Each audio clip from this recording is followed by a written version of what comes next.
সবাইকে স্বাগত জানাচ্ছি আজকের সংলাপে। আপনারা জানেন কোভিড-19 মহামারীতে সারা বিশ্বে মানুষ মারা যাচ্ছে। বাংলাদেশে এই মহামারীর কারণে অনেক লোক মারা যাচ্ছেন। সারা বিশ্ব জুড়ে প্রায় 8,40,000 মানুষ মারা গেছেন। আমাদের যুক্তরাজ্য সহ ইউরোপের বিভিন্ন দেশে আবারও আক্রান্ত সংখ্যা বৃদ্ধি পাচ্ছে। এদিকে বাংলাদেশে কোভিড-19 বন্যা আর দিন দিন বেড়ে চলছে বেকার সমস্যা। এইসব বিষয় নিয়ে আমরা প্রবাসীরা গভীর উদ্বেগ ও উৎকণ্ঠায় আছি। কি হচ্ছে বাংলাদেশে এ বিষয়ে জানতে এই সংলাপের মাধ্যমে দেশের সাথে প্রবাসের একটা সংযোগ স্থাপন করার চেষ্টা করে যাচ্ছি। আমরা আজকের সংলাপে কোভিড-19 ও সমস্যার বিষয় নিয়ে কথা বলবো। আমাদের সাথে আছেন জনপ্রিয় রাজনীতিবিদ, মাননীয় সংসদ সদস্য, সাবেক মন্ত্রী, জাতীয় পার্টি প্রেসিডিয়াম সদস্য জনাব মোহাম্মদ মুজিবুল হক চুন্নু এমপি। আমাদের সাথে আছেন সাবেক ছাত্রনেতা এবং জনপ্রিয় রাজনীতিবিদ, বিএনপির কেন্দ্রীয় সাংগঠনিক সম্পাদক সৈয়দ ইমরান সালেহ প্রিন্স। আমাদের সাথে আছেন বাংলাদেশের বিশিষ্ট ডাক্তার প্রফেসর শেখ শহীদুল্লাহ, দপ্তর সম্পাদক বিএমএ। আমাদের সাথে আছেন চট্টগ্রাম ব্যুরো প্রবাস দর্পণের ব্যুরো চিফ শাহরি হাসান। সবাইকে স্বাগত জানিয়ে শুরু করছি আজকের সংলাপের শুরুতে আমি যাব আমাদের প্রবাস দর্পণ চট্টগ্রাম ব্যুরো চিফ শাহরি হাসানের কাছে কোভিড-19 ও সমস্যা বিষয়ে আপডেট জানতে। ধন্যবাদ আপনাকে। আলোচক বৃন্দ সহ যারা আছেন সবাইকে সন্ধ্যাকালীন শুভেচ্ছা জানাচ্ছি। আমি খুব সংক্ষেপে সরকারি তথ্য বিবরণী থেকে যে ইনফরমেশনটুকু আমাদের কাছে দেওয়া হয় সেটি উপস্থাপন করছি আপনাদের সামনে। কোভিড-19 আজ আমরা যখন তথ্য বিবরণীটা পাই সেটা প্রায় দুপুরের আগে এর আগের 24 ঘন্টায় সারা বাংলাদেশে নমুনা সংগ্রহ করা হয়েছে 15,204 জনের। শনাক্ত হয়েছে কোভিড-19 শনাক্ত হয়েছে 2,582 জনের গত 24 ঘন্টায়। এই নিয়ে বাংলাদেশে শনাক্তের সংখ্যা 3,17,528 জন। গত 24 ঘন্টায় মৃত্যুবরণ করেছেন 35 জন সারা বাংলাদেশে। সর্বমোট মৃত্যুর সংখ্যা 4,351 কোভিড-19 কারণে। চিকিৎসা নিয়ে সুস্থ হয়ে ফিরে এসেছেন 2,839 জন কোভিড রোগী। এ পর্যন্ত আমাদের দেশে কোভিড রোগী সুস্থ হয়েছেন 2,11,016 জন। গত 24 ঘন্টায় আইসোলেশনে নিয়েছে 589 জনকে। সর্বমোট বর্তমানে আইসোলেশনে আছেন 19,954 জন। আইসোলেশন হতে ছাড়া পেয়েছে গত 24 ঘন্টায় 572 জন। আইসোলেশন হতে ছাড়া পেয়েছেন গত 24 ঘন্টায় 572 জন এবং সর্বমোট ছাড়া পেয়েছেন 52,598 জন। এটি হচ্ছে বাংলাদেশের কোভিড-19 গত 24 ঘন্টার সর্বশেষ তথ্য। আমি একটু যুক্ত করতে চাই চট্টগ্রাম বিভাগের বিষয়টি। চট্টগ্রামে কক্সবাজার সহ সর্বমোট 7টি ল্যাবে নমুনা পরীক্ষা করা হয়েছে 847 জনের। তাতে কোভিড-19 শনাক্ত হয়েছে 82 জনের। চট্টগ্রামের সর্বমোট কোভিডে আক্রান্ত 17,192 জন। গত 24 ঘন্টায় মৃত্যুবরণ করেছেন একজন। চট্টগ্রামে এ পর্যন্ত মৃত্যুর সংখ্যা কোভিড-19 আক্রান্ত হয়ে মৃত্যুর সংখ্যা 273 জন। এই ছিল সর্বশেষ বাংলাদেশের কোভিড-19 নিয়ে সার্বিক পরিস্থিতি। পরবর্তীতে আপনাদের সঙ্গে যুক্ত হয়ে বিষয়গুলো নিয়ে বিশদ আলোচনা করতে আশা রাখি। ধন্যবাদ শাহরির ভাই। আমি যাব আমাদের বিএমএর দপ্তর সম্পাদক প্রফেসর ডাক্তার শেখ মোহাম্মদ শহীদুল্লাহ। শহীদুল্লাহ ভাই, আমরা জানি বিশেষ করে ভ্যাকসিন নিয়ে সারা বিশ্ব জুড়ে একটা রাজনীতি শুরু হয়েছে। বাংলাদেশে যে কোভিড-19 প্রেক্ষাপটে ভ্যাকসিন নিয়ে আপনারা কি চিন্তা ভাবনা করছেন বিএমএ, বা কি করা উচিত সরকারের, কি মনে করেন? আসসালামু আলাইকুম, আপনাকে ধন্যবাদ। ভ্যাকসিনের যে বিষয়টা নিয়ে কথাবার্তা চলছে, আমরা জানি যে বিশ্বের কয়েকটি দেশ ভ্যাকসিন আবিষ্কার করে তার প্রথম পর্ব, দ্বিতীয় পর্ব ট্রায়াল দেওয়া শেষ করেছে এবং কোথাও কোথাও 3 নম্বর ট্রায়াল চলছে। আমরা জানি যে এখানে চতুর্থতম ট্রায়ালের পরে বাজারে ভ্যাকসিন বাজারজাতকরণ যায় এবং সেটা সকল মানুষ এটা ব্যবহার করতে পারে। আমার জানা মতে ইন্দোনেশিয়া, ব্রাজিল, আবুধাবিতে তৃতীয় স্টেজের ট্রায়াল শুরু হয়েছে এবং এটা শুরু হলে যদি এখানে গুড রেজাল্ট পাওয়া যায় তাহলে আমার মনে হয় যে চতুর্থ ট্রায়ালে গিয়ে এটা সারা বিশ্বব্যাপী এই ভ্যাকসিনটা যদি সরবরাহ করা সম্ভব হয় তাহলে অতি দ্রুততম সময়ের মধ্যে করোনা কন্ট্রোল করা বাংলাদেশ সহ সারা বিশ্বব্যাপী একটা ভালো রেজাল্ট আসবে এবং এটা সাকসেস আসবে বলে আমি মনে করি। তো এই এই ভ্যাকসিন ইস্যুতে বাংলাদেশেও কিন্তু ইতিমধ্যে বিশ্বের বিভিন্ন যারা যারা ভ্যাকসিন উৎপাদন করতে সক্ষম হয়েছে, ভ্যাকসিন যারা তৈরি করেছে তাদের সাথে যোগাযোগ সম্পন্ন করেছে, কারো কারোর সাথে চুক্তিবদ্ধ হয়েছে। এবং আমরা আশাবাদী আমাদের সরকারের পক্ষ থেকে বা স্বাস্থ্যমন্ত্রী মহোদয়ের পক্ষ থেকে যে সমস্ত আমরা ইনফরমেশন বা যে কোনো তথ্য পেয়েছি, তাতে ভ্যাকসিন বাজারে আসলে বাংলাদেশের মানুষও অগ্রাধিকার ভিত্তিতে পাবে। এবং তা যদি পায় তাহলে আমি মনে করি যে এটা করোনা প্রতিরোধে একটা গুড রেজাল্ট বহন করে আনবে। করোনা প্রতিরোধে এখন সবচেয়ে বেশি যেটা করণীয়, ভ্যাকসিন যতদিন পর্যন্ত না আসে ততদিন পর্যন্ত ইনফেকশন কন্ট্রোল যে নিয়ম কানুন, স্বাস্থ্যবিধি যেটাকে বলা হয়, সেই স্বাস্থ্যবিধি যদি মেনে চলা যায় তাহলে বাংলাদেশে অন্তত যাই হোক বিশ্বের বিভিন্ন দেশে যে হারে মৃত্যুর হার বা আক্রান্তের হার বেড়েছে, সেইভাবে বাংলাদেশে কিন্তু আর বাড়ার সুযোগ থাকবে না যদি আমরা মেনে চলি। যেমন ধরুন যে আপনার সাথে এর আগে একটি প্রোগ্রামে আমি সংযুক্ত হয়েছিলাম। সেদিন আমি খুলনা থেকে বাসে আসছিলাম ঢাকার উদ্দেশ্যে। আমি বাসে দেখলাম, আমি এই বাসের যাত্রা সম্পর্কে আমি খুব মানসিকভাবে একটা ভীতির মধ্যে ছিলাম যে এসি বাসের মধ্যে যদি কোনো ব্যক্তি আক্রান্ত হয়ে থাকেন তাহলে এসি বাসে যেহেতু বাতাস বের হওয়ার সুযোগ কম, সুযোগ নেই বললে চলে, বা বাতাস বের হতেও পারে না, ঢুকতেও পারে না, সুতরাং কেউ যদি সংক্রমিত হয় এবং সে যদি সর্দি কাশি সুযোগ থাকে আক্রান্ত হওয়ার। আমি দেখলাম যে সেখানে আহ, একটি প্রতি 2 সিট একজনের জন্য বরাদ্দ করা হয়েছে। সুতরাং সেই হিসাবে আমি মনে করি যে এটা একটা ভালো পদ্ধতি ছিল।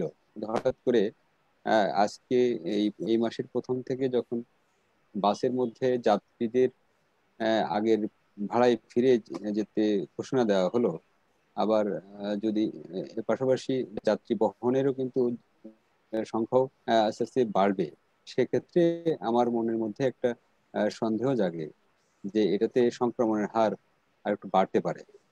তো সেই দিক দিয়ে বিবেচনা করলে সামনের দিকে ভ্যাকসিন না আসা পর্যন্ত কিন্তু আমরা সেই মানসিক সেই চাপের মধ্যে কিন্তু আমরা থেকে যাচ্ছি। তো এই ক্ষেত্রে আমার যেটা আমার পক্ষ থেকে যেটা সাজেশন বা বক্তব্য থাকবে সেটা হলো স্বাস্থ্যবিধি মেনে চলা। বাস, ট্রেন বা যানবাহন বা লঞ্চ সকল ক্ষেত্রেই আমাদের উচিত হবে অন্তত যারা যে সমস্ত যাত্রী আহ, দূর পাল্লায় বা আহ, স্বল্প পাল্লাতে যারা যাতায়াত করবেন তারা যেন অবশ্যই মুখে মাস্ক ব্যবহার করেন এবং হ্যান্ড স্যানিটাইজার কাছে রাখেন।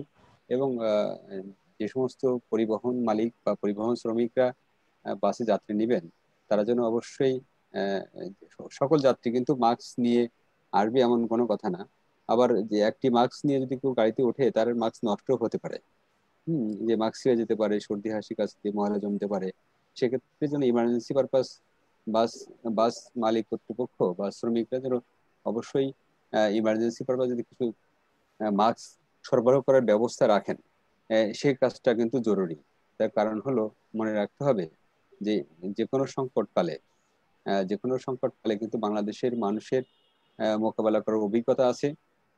মহান মুক্তিযুদ্ধ থেকে শুরু করে আজকে পর্যন্ত যে সমস্ত সংকট কাল আসছে বাংলাদেশের মানুষ যেমন একত্রিত ভাবে এটা মোকাবেলা করেছে, আমি মনে করি আজকের এই সংকটকালে বাসের মালিক বা পরিবহনের মালিক পক্ষ এবং শ্রমিক পক্ষ যারা আছেন তাদের যদি আর্থিকভাবে আহ, আগে স্বাভাবিকের তুলনায় একটু লাভ কমও হয় তাহলে আমি মনে করবো যে একটু স্যাক্রিফাইস করে তারা যেন সবাই আহ, যাত্রীদের জন্য মাস্ক সরবরাহ করা, তারপরে হাত ধোয়ার ব্যবস্থা করা, স্যানিটাইজার ব্যবস্থা করা, এগুলোর জন্য ব্যবস্থা করা, তাহলে সবচেয়ে ভালো হবে। আর ভ্যাকসিনের বিষয়ে যেটা বললাম যে সেটা তো আসলে কামিং সুন বলা চলে, যেহেতু 3 নম্বর ট্রায়ালে চলছে, এই ট্রায়াল শেষ হলেই 4 নম্বর ট্রায়ালে যাবে এবং আহ, খুব তাড়াতাড়ি হয়তো ভ্যাকসিন সারা বিশ্ব এবং বাংলাদেশের মানুষ এই ভ্যাকসিন পাবে। আপনাকে ধন্যবাদ। আপাতত এই পর্যন্ত রাখছি, যদি পরে সুযোগ থাকে নিশ্চয়ই আপনার সাথে কথা হবে।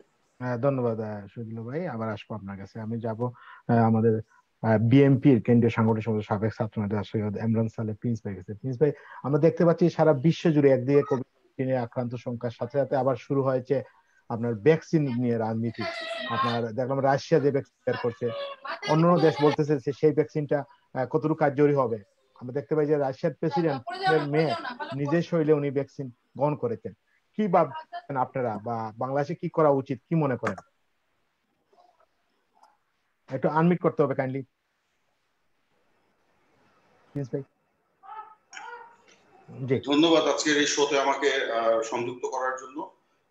আপনি একটি খুব গুরুত্বপূর্ণ ইস্যু আজকে অবতারণা করেছেন, যেটা আমাদের এই মুহূর্তে আমাদের সবার প্রায়োরিটি পাওয়া উচিত বলে আমি মনে করি।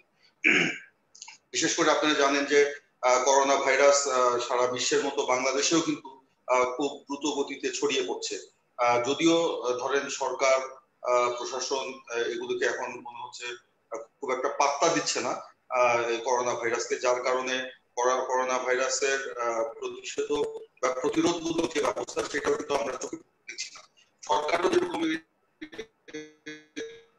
মানে উপেক্ষা করছে বা পাত্তা দিচ্ছে না, সাধারণ মানুষও আজকে মনে হয় যে অবলীলায় এই বর্দালিকা প্রবাহে গা ভাসিয়ে দিচ্ছে। এটা আমাদের জন্য অত্যন্ত খারাপ হচ্ছে। কারণ ধরেন আমরা যদি ডে 1 থেকে দেখি যে বাংলাদেশে 8ই মার্চ আপনার প্রথম করোনা ভাইরাসের রোগী মানে শনাক্ত হয়।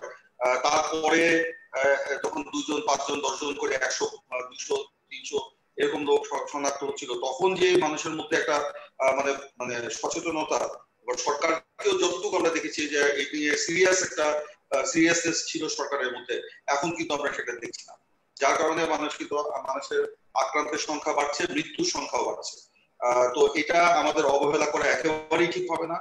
এই মুহূর্তে আমাদের যেটা দরকার ভ্যাকসিন। আপনি বলেছেন ভ্যাকসিন নিয়ে একটি রাজনীতি সারা বিশ্বেই হয়তো শুরু হয়ে যাবে।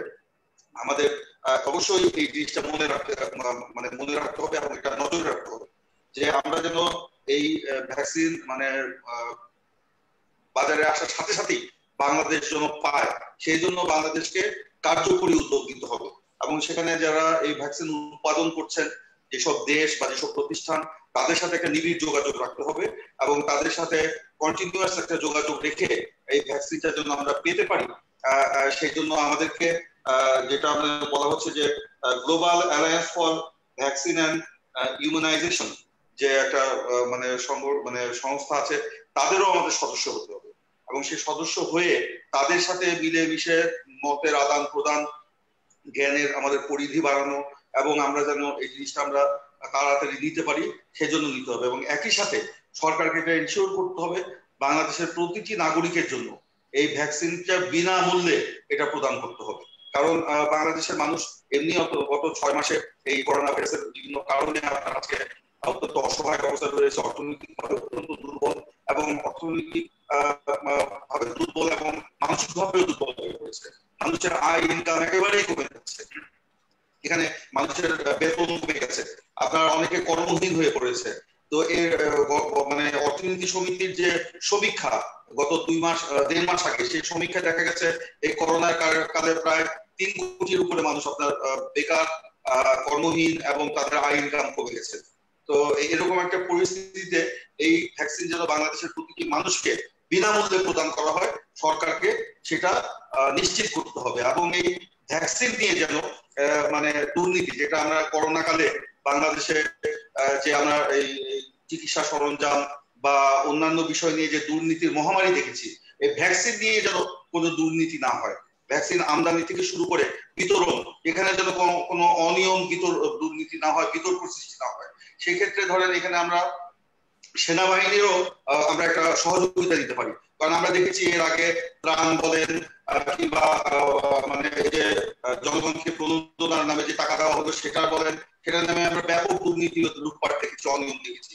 তো একমাত্র এই বিতরণ ব্যবস্থার উপরে কিন্তু বাংলাদেশের মানুষের এখন কোনো আস্থা নাই। সে কারণে আমরা এই ক্ষেত্রে সেনাবাহিনীকেও প্রস্তুত রাখতে পারি, সশস্ত্র বাহিনী যেন সেই ভ্যাকসিন বিতরণে সহযোগিতা করতে পারে, তাদেরকে জন্য আমরা প্রস্তুত রাখতে পারি এবং প্রশাসনকেও কঠোর নজরদারির মধ্যে যেন আমরা রাখতে পারি। সেই দিকে আমাদের অবশ্যই দৃষ্টি দিতে হবে। এবং আমাদের এই ভ্যাকসিন পেতে যেন আমরা মানে সমস্যায় না পড়ি। আমি যেটা আগেই বলেছি, আমাদের ওই যেসব ভ্যাকসিন উৎপাদনকারী প্রতিষ্ঠান, দেশ, গবেষণা সংস্থা, এদের সাথে অবিলম্বে আমাদের মানে একটা নিবিড় যোগাযোগ আমাদের রাখতে হবে। এখানে আমরা দেখছি বিভিন্ন দেশ থার্ড পর্যায়ে কিন্তু এটা পরীক্ষায় যাচ্ছে, এখন ফোর্থ পর্যায়ে পরীক্ষায় গেলে কিন্তু এটা বাজারে চলে আসবে। তো সেই সব দেশ, এখন রাশিয়ার কথা বলেছেন, আমরা শুনলাম চীন আমাদেরকে দিবে, ভারত আমাদেরকে দিবে, সেগুলো আবার কতটুকু মানসম্মত সেগুলো আমাদের দেখতে হবে। আমাদের সবচেয়ে বড় কথা হলো কার্যকরী ভ্যাকসিন আমাদেরকে এখানে আনতে হবে, সেই জিনিসগুলো আমাদের মনে রাখা উচিত বলে আমি মনে করি। তো সার্বিকভাবে আমি বলবো, এই করোনা কালে চিকিৎসা ব্যবস্থা যে অনিয়ম হয়েছে, চিকিৎসা ব্যবস্থা যে দুর্নীতি হয়েছে, প্রাণ নিয়ে যে লুটপাট হয়েছে, চতুর্দিকে যে মানুষের মধ্যে একটা হতাশা নেমে এসছে এবং মানুষ একটা কর্মহীন হয়ে পড়েছে, মানুষের আজকে আয় ইনকাম কমে গেছে, এই বিষয়গুলো আমাদের ফোকাসে নিয়ে এসে আমাদের বাস্তবসম্মত সিদ্ধান্ত নিতে হবে। আমরা যেন একগুয়েমি করতে গিয়ে আমরা যেন এক মানে কর্তৃত্ববাদী ব্যবস্থায় আমরা এটার জন্য নিয়ন্ত্রণ না করি, একগুয়েমি যেন না করি। এবং সর্বশেষ কথা হচ্ছে যে বাংলাদেশের যারা রাজনৈতিক নেতৃবৃন্দ রয়েছে, যারা বিশেষজ্ঞ রয়েছে, যারা চিকিৎসক রয়েছে, তাদের পরামর্শ দিয়ে এগুলো করি, সরকারকে এইদিকে নজর রাখতে হবে। ধন্যবাদ প্রিন্স ভাই, আবার আসবো আপনার কাছে। আমি যাবো আমাদের মাননীয় সংসদ সদস্য, সাবেক মন্ত্রী, জাতীয় পার্টির কেন্দ্রীয় প্রেসিডেন্ট মেম্বার জনাব মুজিবুল হক চুন্নু ভাই গেছে। চুন্নু ভাই, আমরা দেখতে পাচ্ছি সারা বিশ্ব জুড়ে ভ্যাকসিন নিয়ে একটা সমস্যা। আমরা দেখতে পেয়েছি কিছুদিন আগে গত সংসদে আপনি সংসদের দাবি জানিয়েছিলেন যে এই স্বাস্থ্যমন্ত্রী পদত্যাগ করতে হবে। এখন স্বাস্থ্যমন্ত্রী উনি সঠিকভাবে কাজ করছেন না, কোনো হাসপাতালে পরিদর্শন করেন নাই। কি বলবেন আপনি? ধন্যবাদ আপনাকে এবং প্রবাস দর্পণের কর্তৃপক্ষকে এবং যারা আজকের আলোচনায় অংশগ্রহণ করছেন তাদেরকে আমার পক্ষ থেকে শুভেচ্ছা। স্বাস্থ্যমন্ত্রীর বিষয়ে আসলে কি বলবো, গত 3 দিন পূর্বেও তিনি তার নির্বাচনী এলাকা মানিকগঞ্জে তিনি বলেছেন যে বাংলাদেশে তার নেতৃত্বে কোভিড-19 মোকাবেলা করেছে সফলতার সহিত এবং এটা বিশ্বের বিভিন্ন দরবারে খুব প্রশংসিত হয়েছে এবং খুব নিয়ন্ত্রণের মধ্যে আছে। এবং যারা সমালোচনা করছে তারা নাকি না বুঝে সমালোচনা করছে, আমরা না বুঝে সমালোচনা করছি। কারণ এই যখন স্বাস্থ্যমন্ত্রীর বক্তব্য, সেই সময় আর ওনার সম্পর্কে কি আমার বলার আছে বলেন, কি বলবো ওনাকে। কারণ এখনো দেখতে পাচ্ছি যে উনি বলছেন যে সফলতার সহিত মোকাবেলা করেছেন এবং বিশ্বে প্রশংসিত। আমরা দেখছি পত্র পত্রিকা বিভিন্ন মিডিয়ায় যে এখন বরং দিন দিন বাড়ছে। এখন এই কিছুদিনের মধ্যে সারা বাংলাদেশে কোভিড আক্রান্ত বাড়ছে, পরীক্ষাও মানুষে এখন এগিয়ে আসছে, অনেকে পরীক্ষা করতে পারছে না বিভিন্ন কারণ। গত কালকেও দেখলাম আমাদের একজন 1971 সালের স্বাধীনতা সংগ্রামী, ঢাকা শহরে যিনি বেঙ্গল প্লাটুনের কমান্ডার ছিলেন এবং মুক্তিযুদ্ধে অংশগ্রহণ করেছিলেন, খুব ইয়াং এবং মানে ভালো স্বাস্থ্য, সেও কিন্তু ইসমাইল হোসেন বেঙ্গল, সেও কিন্তু গতকালকে মারা গেছে আপনার কোভিডে। আর এই সময় আমাদের মন্ত্রী মহোদয় বলছেন যে কোভিড নাকি নিয়ন্ত্রণে আসছে। আসলে আমি একটা জিনিস লক্ষ্য করলাম, যেটা আপনারা দেখেছেন, বাংলাদেশে বিভিন্ন বুলেটিনে বলা হয় যে এতজন পরীক্ষা মৃত্যুবরণ করেছেন প্রতিদিন 25 থেকে 35, এর মাঝে 35 উপরেও যায় না, 20-এর নিচেও আসে না, এই সংখ্যাটা, এটা ওনার একটা নির্দিষ্ট। আসলে এইগুলি বলার পরে এই বুলেটগুলি এখন মানুষের কাছে গ্রহণযোগ্য হচ্ছে না। যেটা বাস্তবতা সেটা হলো যে হ্যাঁ, এই যে আমাদের প্রিন্স সাহেব বলেছে, আসলে এই কোভিডের যে প্রতিক্রিয়া, সেই প্রতিক্রিয়ার কারণে মানুষের মধ্যে বেকারত্বের হার বেড়েছে, ব্যবসা ধস নেমেছে, মানুষ খুব কষ্টে আছে। বিশেষ করে শ্রমজীবী মানুষ যারা, তারা অনেক কষ্টে আছে, তাদের বেতন নাই। ঢাকা শহরে অনেকে যারা নাকি বাড়ি ঘরে ভাড়ায় থাকতেন, তারা অনেকে গ্রামে চলে গেছেন, কারণ ইনকাম নাই। যারা বিভিন্ন প্রাইভেট কোনো চাকরি করতেন, কেউ কর্মচ্যুত হয়েছেন, আবার কারো বেতন কমিয়ে দেওয়া হয়েছে। আসলে এই একটা পরিস্থিতি, এটা ঠিক যে একটা বিপর্যয়, সেই পরিস্থিতি তো অনেকের কষ্ট হবে, কিন্তু সমস্যাটা হলো যে আমরা এটা যদি সম্মিলিতভাবে এটা ফেস করতে হবে। আমরা আশা করেছিলাম সরকার সমস্ত রাজনৈতিক দলকে ডাক দিয়ে তাদেরকে সঙ্গে নিয়ে এই পরিস্থিতিটা মোকাবেলা করবে, করলে এটা ভালো হতো। আর যেটা বলছেন যে এই আমাদের অনেক সময় বলে মৃত্যু হার কম, আমার মনে হয় কি জানেন, আমার যে ধারণা, আমি ডাক্তার না, ডাক্তার সাহেব একজন আছেন তিনি বলতে পারবেন, আমার মনে হয় আমাদের গ্রামে গঞ্জের মানুষের যারা শ্রমজীবী তারা তাদের এই ইমিউনিটি সিস্টেমটাও তাদের স্ট্রং। অনেক মানুষের কিন্তু কোভিড হচ্ছে, সর্দি কাশি হচ্ছে, জ্বর হচ্ছে, তারা কিন্তু ডাক্তারকে যাচ্ছে না, এমনি এমনি ভালো হয়ে যাচ্ছে, মৃত্যুর সংখ্যাটা কম। এবং এটা ইমিউন সিস্টেম স্ট্রং এর কারণে। এটা এই কেউ যদি দাবি করে যে আমরা সফল হয়েছি মোকাবেলা, আমার মনে হয় না। আমার মনে হয় আমাদের ন্যাচারাল কারণে। কারণ আমি গত পরশু আমার এলাকা থেকে আসছি, গ্রামে কিন্তু হাজার হাজার মানুষ, তারা কিন্তু কেউ স্বাস্থ্যবিধি মানছেন না, কেউ কিন্তু মাস্ক নাই, মাস্ক ইউজ করছেন না, হাজার হাজার মানুষ মাস্ক ইউজ করছেন না, মেলামেশা করছেন বাজারে হাটে মাঠে, একদম নর্মাল অবস্থা। আমার মনে হয় কোভিডে ইউরোপ আমেরিকায় যেভাবে মানুষ মারা গেছে, যদি আমাদের মারা যেত তাহলে লক্ষ লক্ষ মানুষ মারা যেত। আল্লাহর রহমত, আল্লাহ আমাদের সহায়, আমরা গরিব মানুষ, আল্লাহর রহমতে আমাদের মানুষের মধ্যে নিশ্চয়ই ইমিউন সিস্টেম খুবই স্ট্রং, যার জন্য মৃত্যু হারটা কিন্তু কম। হ্যাঁ, আমাদের অনেক ডাক্তার সাহেব, অনেক পুলিশ বাহিনীর সদস্য, সেনাবাহিনীর সদস্য যারা কাজ করেন এই রোগীদেরকে কাছাকাছি, তারা অনেক মারা গিয়েছেন প্রথম দিকে। কারণ আমার মনে হয় যে তাদেরকে যে সমস্ত সুরক্ষা দেওয়া হতো পিপি সহ, সেইগুলি খুব ভালো ছিল না। সেইগুলি হয় অভিজ্ঞতার অভাবে অথবা দুর্নীতির কারণে ভালো জিনিসগুলি সরবরাহ করা হয় নাই। এখন অবশ্য অনেকটা পরিবর্তন হয়েছে, সন্দেহ নাই। সরকার সর্বোচ্চ পর্যায় থেকে চেষ্টা করছেন মোকাবেলার, এবং কিছু কিছু কাজ তারা করছেন, এতে অনেকটা এখন একটা ডিসিপ্লিনের মধ্যে আসছে। তারপরে বলবো এখনো অনেক হাসপাতালে গেলে পরে কোভিড রোগী, মানে কোনো নর্মাল রোগী গেল বলে আপনি কোভিড টেস্ট করে আসেন, কোভিড টেস্ট করতে করতে সেই রোগী যখন কোভিড টেস্ট করে রিপোর্ট নিয়ে আসবে, এর মধ্যে অনেক রোগী মারা যায়। আজকেও একটা পেপার, আজকে প্রথমত আছে যে একজন রোগী একটা হাসপাতালে গেল, তাকে বলা হলো যে না আপনি কোভিড টেস্ট করেন। সেই কোভিড টেস্ট করতে ঢাকা মেডিকেলে প্রায় 2 ঘন্টা লেট হলো, এর মধ্যে কিন্তু রোগীটা মারা গেছে। এখনো কিছু কিছু এই ধরনের বিশৃঙ্খল আছে, এখনো পুরোপুরি শৃঙ্খল আসে নাই। এবং সেটা না আসার কারণ আমি মনে করি আমাদের স্বাস্থ্য অধিদপ্তরের এখনো তাদের নেতৃত্বটা ভালো করে এস্টাবলিশ হয় নাই। আর যেটা এই যে ঔষধের বিষয়টা, এটা আমরা দেখলাম যে বেক্সিমকো, ভারতের সিরাম যে কোম্পানি, যারা নাকি অক্সফোর্ডের সঙ্গে যাদের লিয়াজু আছে, এবং ইন্ডিয়াতে যারা নাকি এই অক্সফোর্ডের যে আপনার ওই তারা যে মেডিসিন বের করছেন, সেটা তারা ইন্ডিয়ায় যে প্রোডাকশন করবেন, বাংলাদেশে বেক্সিমকো তাদের সঙ্গে চুক্তি করেছে, তারাও যাতে এটা করতে পারেন, এটা ভালো। তবে বেক্সিমকো যদি করেন, তারা যদি কমার্শিয়াল দৃষ্টিভঙ্গিতে করেন, তাহলে এটার যে প্রাইস পড়বে, সেই প্রাইস তো সাধারণ মানুষে 8,000, 6,000, 4,000 টাকা দিয়ে সে ভ্যাকসিনটা তো নেওয়া সম্ভব হবে না। আমি প্রিন্স সাহেবের সাথে একমত, সরকারের উচিত যে আমাদের প্রয়োজনে বাজেটের কোনো কাটছাট, অথবা আমাদের বাজেটে 10,000 কোটি টাকা অপ্রত্যাশিত খাতের জন্য যে রাখা হয়েছে কোভিডকে মোকাবেলা করার জন্য, সেই টাকাটা পুরোটা আমি মনে করি ভ্যাকসিন যেখান থেকে আনে, যে ভ্যাকসিনটা নাকি কাজে লাগবে, সেই ভ্যাকসিন যাতে সাধারণ মানুষ পায়, প্রয়োজনে 10,000 কোটি টাকা প্রয়োজনে বাজেটের অন্যান্য খাত থেকে কেটে সেই মানে ভ্যাকসিনটা যাতে সাধারণ মানুষ, গ্রামে গঞ্জে মানুষ ফ্রি পেতে পারে, এবং সেই ভ্যাকসিনটা যাতে সাধারণ মানুষকে খুব তাড়াতাড়ি দেওয়া যায়, সেইটারও একটা ম্যানেজমেন্টের জন্য সরকারের সমস্ত বাহিনীকে, সমস্ত স্বেচ্ছাসেবীকে যাতে কাজে লাগায়, এটা আমার অনুরোধ থাকে।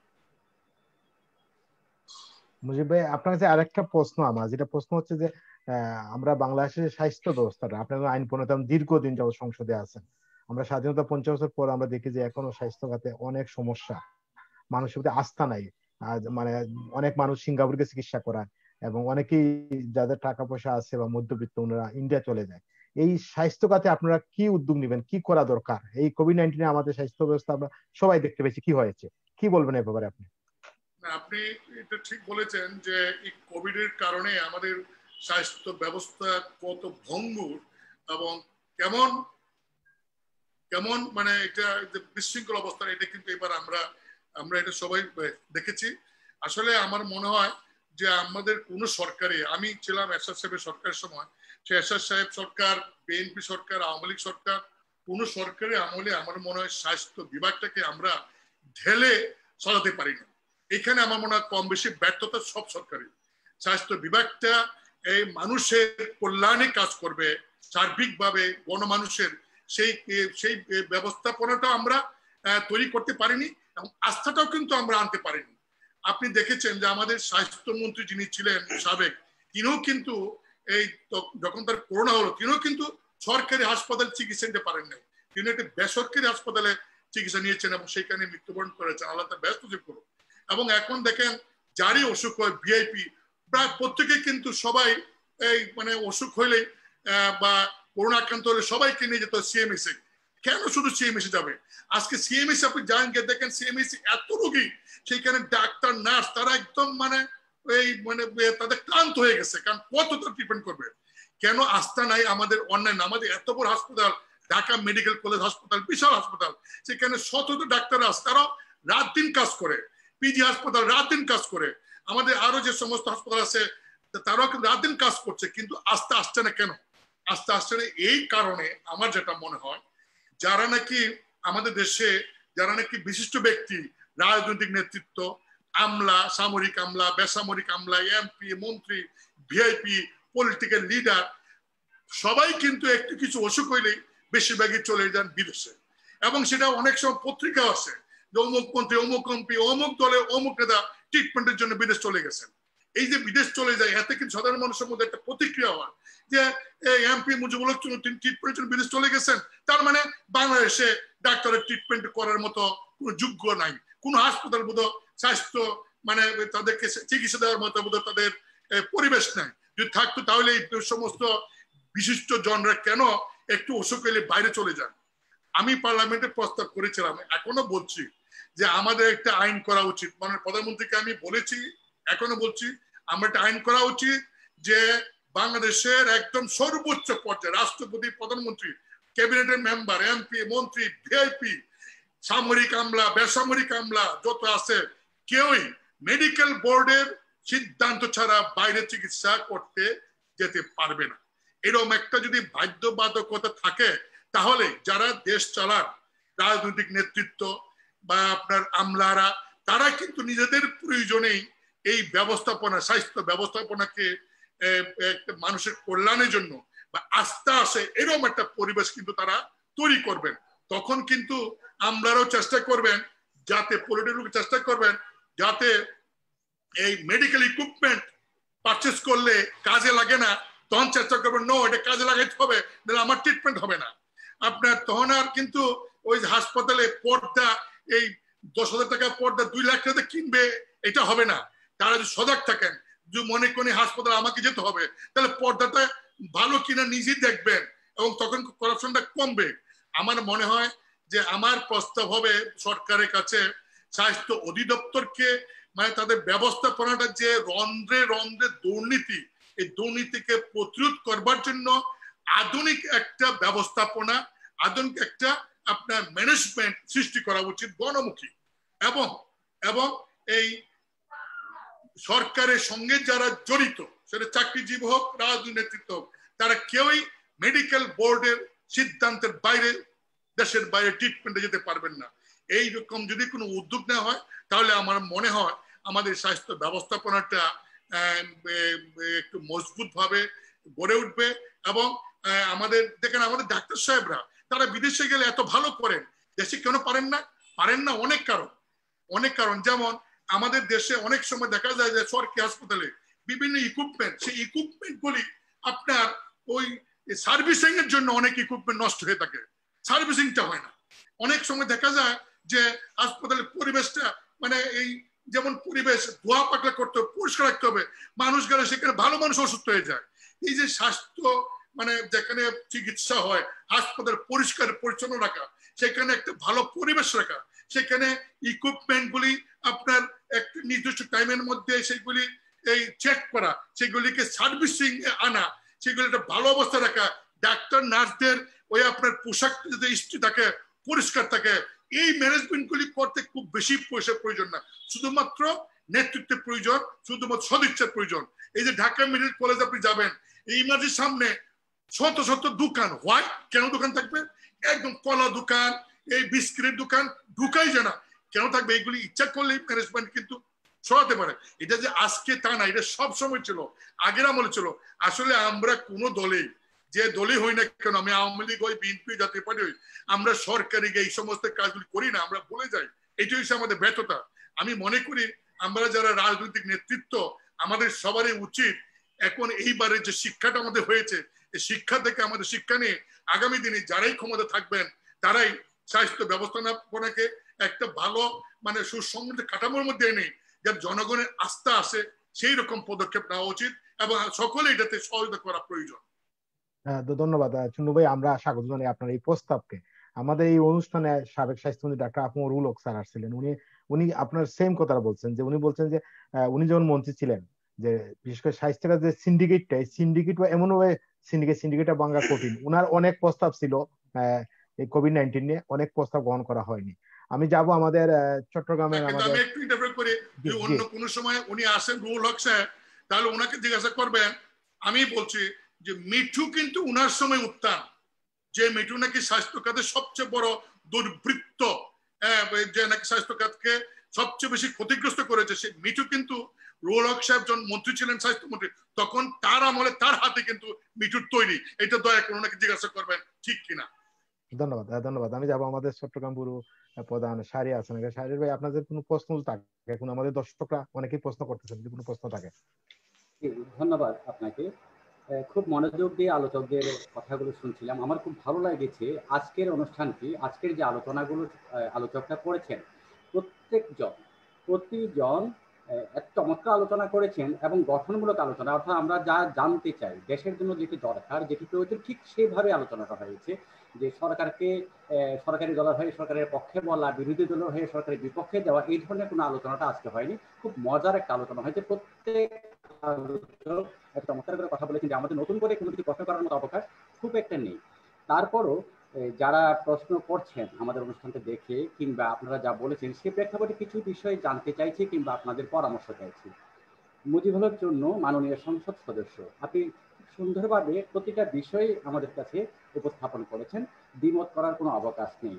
খুবই সত্যিকার ভাবে আপনার কথাগুলোকে যদি বাস্তবায়ন করার জন্য যে প্রেক্ষাপট দরকার, সরকার কিংবা সরকারের যে সেবা সংস্থাগুলো আছে তারা বাস্তবায়ন করার জন্য যে প্রেক্ষাপট দরকার, সেটি কি সরকারের প্রশাসন, সরকার কিংবা অধিদপ্তর করতে পারবে বলে আপনার মনে হয়? যদি না হয় তাহলে কিভাবে সরকারকে বা সরকারের ওই অধিদপ্তরকে বাধ্য করা যায় জনগণের সেবার জন্য যে প্রেক্ষাপট দরকার সেটি তৈরি করা? যদি প্রশ্নটা ক্লিয়ার না হয়ে থাকে একটু উদাহরণ দিই। প্রত্যেক আলোচক বলেছেন, এবং কি শ্রদ্ধেয় প্রফেসর ডাক্তার মোহাম্মদ শহীদুল্লাহ সাহেব বলেছেন যে প্রচুর মানুষ বাইরে মাস্ক ছাড়া স্বাস্থ্য সুরক্ষা ছাড়া চলাফেরা করছেন। আসলে আমরা ভাগ্যবান যে প্রকৃতি আমাদেরকে দয়া করেছে বলে আমরা অনেকটা ভালো থাকি। সরকার নিঃসন্দেহে চেষ্টা করেছেন, প্রকৃতির একটা দয়া আমাদের প্রতি আছে বলে আমরা ভালো থাকি। এই যে মাস্ক দিচ্ছে না মুখে, আমি তিনজন আলোচককে এই বিষয়টা অবগত করতে চাই। এই যে মানুষ ব্যবহার করছে না, স্বাস্থ্য সুরক্ষা মানছে না, কিংবা এই যে 1 তারিখ থেকে গণপরিবহনে আগের নিয়মে ফিরে যাবার পর যে অবস্থাটা হয়েছে আপনারা নিশ্চয়ই ভালো মতো জানেন। দূরপাল্লার গাড়িগুলো তো স্বভাবতই তাদের সিট ক্যাপাসিটি নিয়েই চলে, কিন্তু শহরে যে গণপরিবহনগুলো আছে, অর্থাৎ টাউন সার্ভিস যেটাকে আমরা বলি, শহর সার্ভিস, সেখানে আমি আজও দেখেছি বা জনগণ আমাকে প্রশ্ন করেছেন যে আপনারা তো সাংবাদিকতা করেন, আপনারা কি দেখছেন বিষয়গুলো? সেই প্রেক্ষাপটে যদি প্রশ্ন করতে চাই বা জানতে চাই আপনাদের কাছে, বাসে গণপরিবহন দাঁড়িয়ে মানুষ যাচ্ছে বা দৌড়ঝোলা হয়ে যাচ্ছে, তার মধ্যে মাস্ক নেই, ড্রাইভার নিজে মাস্ক ব্যবহার করছে না। কিছু বলতে গেলে আমাদের যে বৈশিষ্ট্য আর কি, বলে যে চীন থেকে বাংলাদেশে চলে এসেছে ভাইরাস, আর একটা মাস্ক পারবে সেই ভাইরাসকে করতে, দমন করতে? আপনারা এগুলো কি বলেন? এই যে একটা অসচেতন অবস্থা, এই অবস্থা থেকে জনগণকে ঠিক জায়গাটি নিয়ে আসার জন্য কি সরকারের ভূমিকা নেওয়া উচিত বলে আপনারা মনে করেন? প্রশ্নটি আমার মুজিবুল হক জন্য মাননীয় সংসদ সদস্য আপনার কাছে, সৈয়দ ইমরান খালেদ প্রিন্স আপনার কাছে, এবং প্রফেসর ডাক্তার মোহাম্মদ শহীদুল্লাহ আপনার কাছে একই প্রশ্নটা রইবে। একটু যুক্ত করি সাথে। যুক্ত করার বিষয়টা হচ্ছে এটা যে মুজিবুল হক জন্য মাননীয় সংসদ সদস্য আপনাকে অভিবাদন জানাই। আমি এই জন্য অভিবাদন জানাই, খুব খুব দরকারি কতগুলো কথা আপনি বলেছেন, খুব ছোট বিষয় কিন্তু অসম্ভব দরকারি। যেমন মেডিকেল কলেজ, হাসপাতাল কিংবা যে কোনো হাসপাতালের পাশে অনেকগুলো দোকান থাকে। শুধু দোকান থাকে না, মাননীয় সংসদ, সিগারেটের দোকান থাকে, ধূমপান করার জন্য দোকান থাকে, যেটা সবচেয়ে বেশি ক্ষতিকর। এই প্রেক্ষাপটে আমাদের কি করা যেতে পারে? সরকার চেষ্টা করছেন, আমি মানছি, আমরা সবাই মানছি, কিন্তু সরকারের যে ইয়েগুলো, আপনার হাতগুলো বা যারা এই কাজগুলো প্রয়োগ করেন, জায়গায় কাজগুলো তৈরি করেন, তারা কি করতে পারেন? আপনাদের পরামর্শটা চাই। ধন্যবাদ সবাই। ধন্যবাদ শাহরিয়ার ভাই, ধন্যবাদ জানাচ্ছি আপনাকে।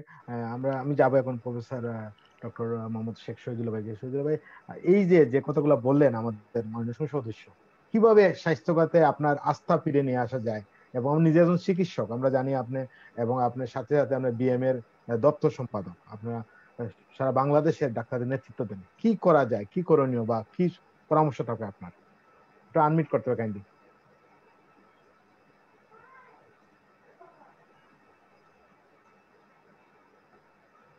রূপক দা, ধন্যবাদ আপনাদের। আহ, সম্মানিত আলোচক বৃন্দের কথা শুনছিলাম, খুব গঠনমূলক আলোচনা করছেন সবাই। আহ, আমাদের সৈয়দ ইমরান সালে প্রিন্স ভাই এবং আমাদের এমপি সাহেব মুজিবুল হক চুন্নু ভাই সহ শারিয়ার হাসান ভাই, আপনাদের আজকের এই বক্তব্যটা একটু বিষয়ভিত্তিক মনে হচ্ছে। অনেকদিন প্রায় সাধারণত যখন এই রাজনৈতিক নেতৃবৃন্দ সাধারণত টক শোতে আসেন, তখন ওই পুরনো কাসুন্দি ঘাঁটতে পছন্দ করেন। তো আজকের আলোচনা মনে হচ্ছে যে সেরকম দিকে মনে হয় যাবে না। আহ না যাওয়াই ভালো, কারণ আলোচনার মধ্য দিয়ে যদি মানুষ কিছু জানতে না পারে এবং কোনো কিছু শিখতে না পারে, তা সেই আলোচনা কিন্তু অর্থহীন হয়ে যায়। হ্যাঁ, তো আসলে রাজনৈতিক অবস্থান থেকে যে যে যার জায়গায় থাকা ভালো, কিন্তু যখন বাংলাদেশ বা কোনো দেশ যখন সংকটকালে আহ নিবন্ধিত হয় নিমজ্জিত হয়, তখন কিন্তু দল মত নির্বিশেষে সকলের উপরে একটা বিশাল দায়িত্ব পড়ে যায়। সেই দায়িত্বশীল জায়গা থেকে যদি নিজের দায়িত্ব পালন না করা যায় বা নিজের দল এবং ব্যক্তি থেকে, তাহলে কিন্তু সংকট নিরসন করা খুব কঠিন হয়ে পড়ে। যাই হোক, যেটা বলছিলেন আমাদের শারিয়ার ভাই, যে সংকট নিরসনের আসলে উপায়টা কি, আহ, এই এই কোশ্চেনের অ্যান্সার করে আমি একটু চুন্নু ভাইয়ের কথায় যাব। সেটা হলো, সংকট নিরসনের উপায় হলো আহ, তিনটা। নাম্বার ওয়ান হচ্ছে, যদি দ্রুততম সময়ের মধ্যে ভ্যাকসিন দেওয়া যায়, 70 থেকে 80 ভাগ মানুষের মধ্যে যদি ভ্যাকসিন দেওয়া যায়, এটা একটা। আর একটা হতো, নর্মালি যদি ন্যাচারালি যদি 70 থেকে 80 জন 80% মানুষ যদি করোনা ইনফেক্টেড হয়ে যায়, যেটাকে বলা হয় হার্ড ইমিউনিটি, অর্থাৎ বাকি লোকগুলা এমনিতেই তাদের ইমিউন ধরে নেওয়া হবে এবং ইমিউনিটি ডেভেলপ করবে, অর্থাৎ ইনফেকশন ছড়াবে না। আহ, ছড়ানোর আর জায়গা থাকবে না। যদি 80% লোক ইনফেক্টেড থাকে, তাহলে ছড়ানো যাবে, দ্যাট ইজ হার্ড ইমিউনিটি। এই এই দুইটা জায়গা হচ্ছে মেইন সায়েন্টিফিক উপায়, যে বাংলাদেশ অথবা বিশ্বকে করোনা মুক্ত করার জন্য। একটা হচ্ছে যে অ্যারাউন্ড 80% পিপলকে ভ্যাকসিন দেওয়া, আর একটা হলো অ্যারাউন্ড 80% পিপল ন্যাচারালি ইনফেক্টেড হয়ে যাওয়া। তো ন্যাচারালি 80% মানুষ যদি ইনফেক্টেড হয়ে যায়, তাহলে আজকের যে মৃত্যুর হার আছে, সেই হারে যদি মানুষ মৃত্যুবরণ করেন, তাহলে সেটা হবে খুব দুঃখজনক।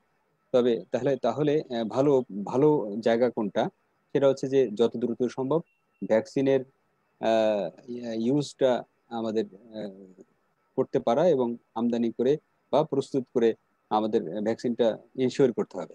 আর 3 নম্বর উপায় হচ্ছে স্থায়ীভাবে মানুষের মধ্যে আচার আচরণগত পরিবর্তন। যেটা শারীরিকভাবে বলছিলেন, যে ম্যাক্সিমাম জায়গায় দেখা যাচ্ছে যে মুখে মাস্ক নাই। একটা কথা উল্লেখ করা ভালো, এই যে দুঃসময় যাচ্ছে, একটা হচ্ছে যে করোনা সংকট, আর একটা হলো বিভিন্ন উপকূলীয়বর্তী এরিয়াতে, বিভিন্ন এলাকায়, যেমন ধরি আমার নিজস্ব এলাকা পাইকগাছা, কয়রা, এখানে কিন্তু ওই অমাবস্যা পূর্ণিমা আসলেই আহ, বেড়িবাঁধ কিন্তু ভেঙে যাচ্ছে। কারণ বেড়িবাঁধ যখন ভেঙে যাচ্ছে, তখন কিন্তু হাজার হাজার মানুষ ওই বেড়িবাঁধটা আবার মেরামত করতেছে, এবং যখন মেরামত করতে যাচ্ছে, তখন বেড়িবাঁধ মেরামত করে নিজের জীবন সংসার বাঁচাবে, নাকি আসলে মুখে মাস্ক দিবে, এটা থেকে যায়। আর আমরা যারা গ্রামগঞ্জের মানুষ, মুখে মাস্ক দিয়ে অন্তত নদীর পানির এই বেড়িবাঁধ ঠেকানো কিন্তু খুব মুশকিল। হ্যাঁ, আর মাস্কের যন্ত্রণা কিন্তু আছে, শ্বাস প্রশ্বাসে অনেক কষ্ট হয়। হার্ড ওয়ার্ক করতে গেলে কিন্তু খুব কষ্ট। যারা করেন, যারা মাস্ক করে নিচতলা থেকে 5 তলা 7 তলা পর্যন্ত হেঁটে ওঠেন, তারা বোঝেন কিন্তু যে কষ্টটা কি। আর সবচেয়ে বেশি কষ্ট বুঝতে হবে, যেমন চুন্নু ভাইয়ের একটা কথা, এই এই প্রিন্স ভাই একটা কথা বলছিলেন, যে হাসপাতালে রুগী যাওয়ার সময় অনেক রুগীকে বলা হয় যে আপনি করোনা পরীক্ষা করে আসেন। আর করোনা পরীক্ষা এবং রিপোর্ট পাওয়ার মধ্যে অনেক রুগী খারাপ অবস্থার দিকে চলে যায়। আমি আমাদের আলোচক এবং যারা যারা আজকে বাইরে থেকে শুনছেন, সকলের প্রতি দৃষ্টি আকর্ষণ করতে চাই যে এই পর্যন্ত প্রায় 82 জনেরও বেশি ডাক্তার কিন্তু করোনা চিকিৎসা দিতে গিয়ে আক্রান্ত হয়ে মৃত্যুবরণ করেছেন। কয়েক হাজার চিকিৎসক এবং আমাদের নার্স এবং স্বাস্থ্যকর্মী আক্রান্ত হয়েছেন, পাশাপাশি পুলিশ, সাংবাদিক, যারা ফ্রন্ট লাইনে কাজ করছেন তাদের আক্রান্ত হয়ে অনেকে মৃত্যুবরণ করেছেন, অনেকে আক্রান্ত হয়েছেন, অনেকে এখনো পর্যন্ত মৃত্যুর সাথে লড়াই করছেন। তো একটা হাসপাতালে একজন রোগী গেলে তাকে যদি করোনা পরীক্ষা করতে বলা হয়, এটা কিন্তু আসলে ভুল কিছু না, বরং এটা আরো বিজ্ঞানসম্মত। তবে সরকারের পক্ষ থেকে হাসপাতালে যে সমস্ত ইমার্জেন্সি রোগী আসে তাদের করোনা টেস্টটা দ্রুততম সময়ের মধ্যে করে তার পরবর্তী চিকিৎসা যাতে নিতে পারে সেই ব্যবস্থাটা করা উচিত। আহ, আমার আমার জানা মতে যে আজকে যে পদ্ধতিতে বাংলাদেশে করোনা টেস্ট হচ্ছে, আমার কথা শোনা যাচ্ছে রূপকদা? আহ, কথা শোনা শোনা যাচ্ছে। যায় রূপকদা? জি জি জি, শোনা আচ্ছা, যাচ্ছে। যাক। আমাদের আমাদের দেশে যে পদ্ধতিতে করোনা টেস্ট হচ্ছে সেটা হচ্ছে পিসিআর টেস্ট। এখানে একটা টেস্ট হতে সময় লাগে প্রায় 3 ঘন্টা। মানে এক সাইকেলে 90টা হতে পারে বা ইয়ে হতে পারে, ইয়ার কাছাকাছি 90টার কাছাকাছি টেস্ট করা যায় এক সাইকেলে লাগে। কিন্তু এটা খুব দ্রুত সময়ের মধ্যে করা যাচ্ছে না। স্যাম্পল কালেকশন করা, স্যাম্পল প্রসেস করা এবং রিপোর্ট করে সেই রিপোর্টটা দেওয়া সময়। বাংলাদেশ কিন্তু একটা উদ্যোগ নিছে যে র্যাপিড অ্যান্টিজেন টেস্ট। হ্যাঁ, এটা আহ, আহ, এই কিটটা কিন্তু বিদেশ থেকে আসবে খুব দ্রুত সময়ের মধ্যে। আমি যত জানি যে 2 সপ্তাহের মধ্যে হয়তো এটা বাংলাদেশে শুরু হবে। এবং ইতিমধ্যে গভর্নমেন্ট অনুমোদনও দিচ্ছে যে হ্যাঁ, র্যাপিড অ্যান্টিজেন টেস্ট করা হবে এবং ডিজি ড্রাগ থেকেও এটা অনুমোদন দেওয়া হয়েছে। তা এটা যদি এনে যে সমস্ত হাসপাতালে ইমার্জেন্সি রোগী ভর্তি হবেন সেই সমস্ত রোগীদের যদি ওখানে কিন্তু মাত্র 15 মিনিট লাগে রিপোর্ট পেতে, তাহলে ধরলাম আধা ঘন্টা। বা ধরলাম যদি সবকিছুর মধ্যে কিন্তু দ্রুত সময়ের মধ্যে রিপোর্ট এনশিওর করা যায়, তাহলে এই হাসপাতালে এসে যে পরীক্ষা করতে দেরি হচ্ছে বিদায় রোগীর সেবা দিতে দেরি হচ্ছে, এটা কিন্তু আর হবে না। আরেকটা উপায় কিন্তু অলরেডি চলছে, এটা আপনাদের হয়তো জানা নাই। সেটা হচ্ছে জিন এক্সপার্ট মেশিন। সারা বাংলাদেশে প্রায় around 300 and above gene expert machine আছে, যেখানে টিবি কন্ট্রোল প্রোগ্রাম, অর্থাৎ যক্ষ্মা রোগীদের মধ্যে রেজিস্ট্যান্স টিবি দেখার জন্য এবং টিবি ডায়াগনোসিস করার জন্য যে মেশিনগুলো ব্যবহার করা হয়, সেখানেও কিন্তু প্রায় 10 থেকে 15টা মেশিন অলরেডি চালু হয়েছে। এই কারণেই যে এই খুব দ্রুত সময়ের মধ্যে সেখানেও কিন্তু আধা ঘন্টা বা 1 ঘন্টার মধ্যে রিপোর্ট প্রদান করা সম্ভব। তো এটা কেটে যাবে যে হাসপাতালে ইয়ার ইমার্জেন্সি একটা পেশেন্ট করোনা আছে কি নাই তাকে এটা এনশিওর না করে কোনো ডাক্তারকে যদি বা নার্সকে যদি পাঠানো হয় যে আপনি রোগীর সেবা দিয়ে আসেন, তাহলে সেটা কতটা রিস্কি একজন সাধারণ পিপল কিন্তু অনেকেই জানে। তো আমার মনে হয় যে এই এই জায়গা থেকে আমাদের একটু এনশিওর করা দরকার দ্রুত সময়ের মধ্যে হাসপাতালে ভর্তি রোগী, যে সমস্ত রোগীদের অপারেশন লাগবে বা জরুরি পেশেন্ট, তাদের কত দ্রুত করোনা টেস্ট করে রিপোর্ট দেওয়া যায় সেই বিষয়টা ভেবে দেখা দরকার। আর একটা জিনিস তো বাংলাদেশে এটা নতুন নয়। হ্যাঁ, এটা অনেক আগে থেকেই যে বাংলাদেশে স্বাস্থ্য ব্যবস্থায় কেন অনেক ব্যবস্থায় দুর্নীতি আছে। আজকে স্বাস্থ্য ব্যবস্থার সংকটের মুখে দেখে মনে হচ্ছে যে স্বাস্থ্য মন্ত্রণালয় বোধহয় সবচেয়ে দুর্নীতিবাজ, অথবা স্বাস্থ্য অধিদপ্তর বোধহয় সবচেয়ে দুর্নীতিবাজ। কিন্তু যে মন্ত্রণালয় যখন সংকটে যাবে, ফেসবুকে একটা লেখা দেখছিলাম, যে মন্ত্রণালয় যখন সংকটে যাবে সেই সংকট উত্তরণ করতে যদি না পারে তাহলে ওই মন্ত্রণালয় কিন্তু আদ্যপান্ত বেরিয়ে আসে। আজকে সবচেয়ে বেশি উপকার করেছেন আমাদের সাংবাদিক ভাই বোনেরা, যারা এই সকল প্রকার দুর্নীতির যে যা ছিল সব সরকার এবং জনগণের কাছে উত্থাপন করেছে। এবং সরকার যত দ্রুত সম্ভব ব্যবস্থা নিয়ে ফেলেছে যে এই করোনায় যারা জড়িত দুর্নীতিবাজ ছিল তাদেরকে শাস্তির আওতায় আনা হয়েছে। স্বাস্থ্য সচিব পরিবর্তন হয়েছে, স্বাস্থ্য অধিদপ্তর ডিজি পরিবর্তন হয়েছে, এডিজি পরিবর্তন হয়েছে, আর অতিরিক্ত সচিব পরিবর্তন হয়েছে। একটা পরিবর্তন কিন্তু আমরা জিনিসটা লক্ষ্য করছি। এবং আমি মনে করি যে এই যেখানে যিনি ব্যর্থতার পরিচয় দিবেন, যিনি চুরি করবেন, যিনি দুর্নীতির সাথে সম্পৃক্ত থাকবেন, আজকের যে নীতি সরকার ফলো করেছে সেই নীতি যদি অব্যাহত থাকে, তাহলে আগামীতে স্বাস্থ্য মন্ত্রণালয় কেন কোনো মন্ত্রণালয় বসে কিন্তু কেউ দুর্নীতি করতে পারবে না। আমি সরকারের এই তড়িৎ ব্যবস্থার জন্য সাধুবাদ জানাই। আহ, একটা কথা বলছিলেন যে ধ্রুবকদা আমাদের টুন্নু ভাইয়ের কাছে একটা প্রশ্ন তুলেছিলেন যে স্বাস্থ্য ব্যবস্থা উন্নয়ন কিভাবে ঘটানো যায় বাংলাদেশে। তো চুন্নু ভাই কিন্তু অলরেডি আমি যেটা বলতাম বা আমি যেটা বলতে পছন্দ করি সেটা চুন্নু ভাই বলে ফেলেছেন। সেটা হচ্ছে যে বাংলাদেশের আহ সংসদ সদস্য, জনপ্রতিনিধি, আমলা বা উচ্চপদস্থ কর্মকর্তা সকলেই যদি এদেশের চিকিৎসা সেবা প্রতিষ্ঠান বিশেষ করে সরকারি হাসপাতালের উপরে যদি আস্থা রাখেন, তাহলে আমার মনে হয় যে এবং সেখানে যে চিকিৎসা সেবা নেন সশরীরে গিয়ে তাহলে ওখানকার সংকটটাও যেমন বুঝতে পারবেন এবং সংকটটা নিরসনে বাস্তব ব্যবস্থাটা নিতে পারবেন। যেমন ধরেন আমি এর আগেও বলেছি যে একজন নির্বাচিত সংসদ সদস্য তার নির্বাচনী এলাকায় যে হাসপাতাল আছে, সরকারি হাসপাতাল, সেখানে গিয়ে চিকিৎসা নিয়ে সেখানে গিয়ে যদি পরীক্ষা নিরীক্ষা করি, ওই পরীক্ষা নিরীক্ষার উপরে যদি নির্ভর করতে পারেন, তাহলে কিন্তু আমি বুঝবো যে বাকিরাও কিন্তু সেখানে চিকিৎসা নেবেন। কিন্তু আপনি আহ, জনপ্রতিনিধি হয়ে গেলেন, এমপি হয়ে গেলেন, মন্ত্রী হয়ে গেলেন, আর আপনি সাথে সাথে আপনার লাল পাসপোর্ট ব্যবহার করে আপনি বিদেশে চলে গেলেন চিকিৎসা নিতে, আর এদেশের গরিব দুঃখী অসহায় মানুষ কোথায় চিকিৎসা নেবে না নেবে সেটা আপনি খোঁজ খবর প্র্যাকটিক্যালি রাখবেন না, তাহলে কিন্তু আসলে স্বাস্থ্য ব্যবস্থার উন্নয়ন সম্ভব না। টুন্নু সাথে আমি একমত যে এদেশের উচ্চপদস্থ কর্মকর্তা, জনপ্রতিনিধি এবং সকলেই আজকে সরকারি হাসপাতালে চিকিৎসা নেওয়ার মূল মানুষ রাখতে হবে। একইভাবে ভিন্ন মন্ত্রণালয় যারা আছেন, যেমন আমার যোগাযোগ মন্ত্রণালয় যোগাযোগ মন্ত্রী এবং সচিব বা যারা আছেন, তারা যদি একটু গণপরিবহনে মাঝে মাঝে বা রীতিমতো যদি যাতায়াত করে অফিসে যান, আবার আমার শিক্ষা মন্ত্রণালয়ের যারা দায়িত্বশীল মন্ত্রী এবং মন্ত্রী মহোদয় এবং সচিব বা যারা আছেন, তারা যদি তাদের সন্তানদের সরকারি প্রাথমিক বিদ্যালয়, সরকারি হাই স্কুল, সরকারি কলেজ, এই সমস্ত জায়গায় যদি একটু ভর্তি করিয়ে তাদেরকে লেখাপড়া করার ব্যবস্থা করেন, তাহলে সরকারের সব সেক্টরের অবস্থান এর পরিবর্তন হবে আমি বিশ্বাস করি। আমি জানি না আমার হাতে আর কতটুকু সময় আছে, আমি শেষ করব শুধু শহীদুল্লাহ সেটা ভাই, তো। আপনার কাছে একটা প্রশ্ন, যেটা হচ্ছে যে জি আমরা জানি প্লিজ। আপনি বিএমএ এর দপ্তর সম্পাদক, এবং বিএমএ আমরা জানি বিএমএ যারা নেতৃত্ব দিচ্ছেন আপনি সাবেক ছাত্রলীগের নেতা এবং আওয়ামী লীগ সমর্থন করেন। আপনারা কেন সরকারকে এই চাপটা দিচ্ছেন না, যে যে জিনিসটা বললেন আপনি, যে এমপি বা সচিব বা যারা আমলারা আছে বাংলাদেশ চিকিৎসক, আপনারা কেন, আপনাদের সংগঠন কেন এটা নিয়ে আন্দোলন করছে না? আমাদের দেখেন, যদি আহ, এই এই কথায় কথায় একটা কথা আসে যে আন্দোলন কেন করছেন না, হ্যাঁ আন্দোলন কেন করছেন না। তান্ত্রিক আহ, আন্দোলন, নিয়মতান্ত্রিক না, আন্দোলন বা যদি যেটা। যদি যদি আলোচনার টেবিলে এবং ইয়ার রাউন্ড টেবিল বৈঠক, সাংবাদিক সম্মেলন এবং আহ, যথাযথ মাধ্যমে চিঠিপত্র দিয়ে যদি সংকট সমাধান হয়, তাহলে আপনি রাজপথের আন্দোলনের দিকে কেন যাবেন? কারণ আমরা দেখুন আপনারা আমরা কিন্তু বরাবর বলে আসছি এবং সংসদীয় কমিটিতে আমাদের আপনারা জানেন যে আমাদের আহ, আজকের বিএমএ কিন্তু একটু ভিন্ন জায়গায় অবস্থান করে। যেমন আমাদের বিএম এর সম্মানিত সভাপতি ডক্টর মুস্তফা জালাল মহিউদ্দিন এক নামে, মহিউদ্দিন ভাইকে সবাই কিন্তু এক নামে চিনে। সংসদ সদস্য, সাবেক ছাত্রলীগের সভাপতি, হ্যাঁ চুন্নু ভাই তো আরো ভালো চিনবেন, প্রিন্স ভাইও চিনবেন বা জানেনও বটে। তো ইনি এমপি ছিলেন, স্বাধীনতা চিকিৎসক পরিষদের মহাসচিব ছিলেন, বীর মুক্তিযোদ্ধা। আরেকজন হচ্ছে স্বাস্থ্য অধিদপ্তরের সাবেক মহাপরিচালক, অত্যন্ত বলিষ্ঠ কণ্ঠস্বর ইরফান চৌধুরী দুলাল ভাই, যিনি মহাসচিব। বাংলাদেশের কিন্তু চিকিৎসকদের মধ্যে খুব গ্রহণযোগ্য মানুষ দুজনই।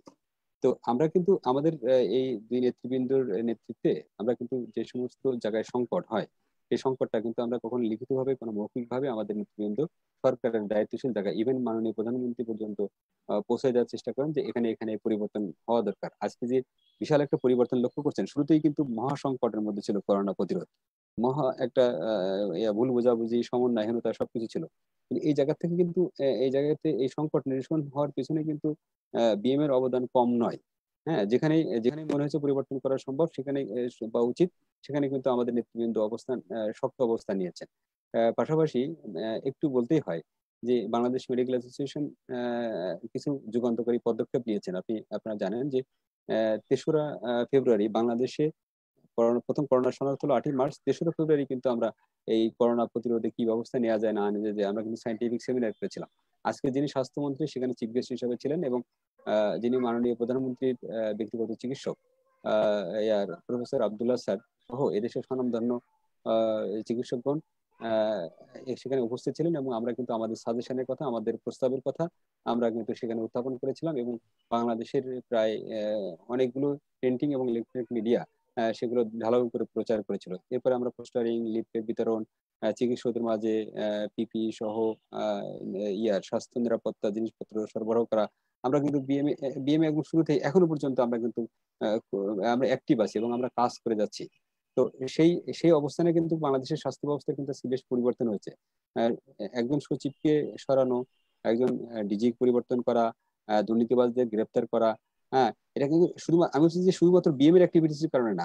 আমি বলেছি যে আজকের যারা সাংবাদিক ভাই বোনেরা এই সমস্ত তথ্য উপাত্ত দিয়ে যে সরকারকে সাহায্য করেছেন, আমাদের মুভমেন্ট, রাজনৈতিক নেতৃবৃন্দের মুভমেন্ট, সবকিছু মিলাই কিন্তু আজকে একটা পরিবর্তন আমরা হাওয়া সামনে বুঝতে পারছি যে আগামীতে যে মন্ত্রণালয় হোক, দুর্নীতিবাজদের কিন্তু আর জায়গা থাকবে না। আমি মনে করি যে সেই অবস্থান থেকে বিএমএ কাজ করে যাচ্ছে। আগামীতে স্বাস্থ্য সংকটের যে কোনো জায়গায় বিএমএ দ্বিধাহীন ভাবে কাজ করে যাবে।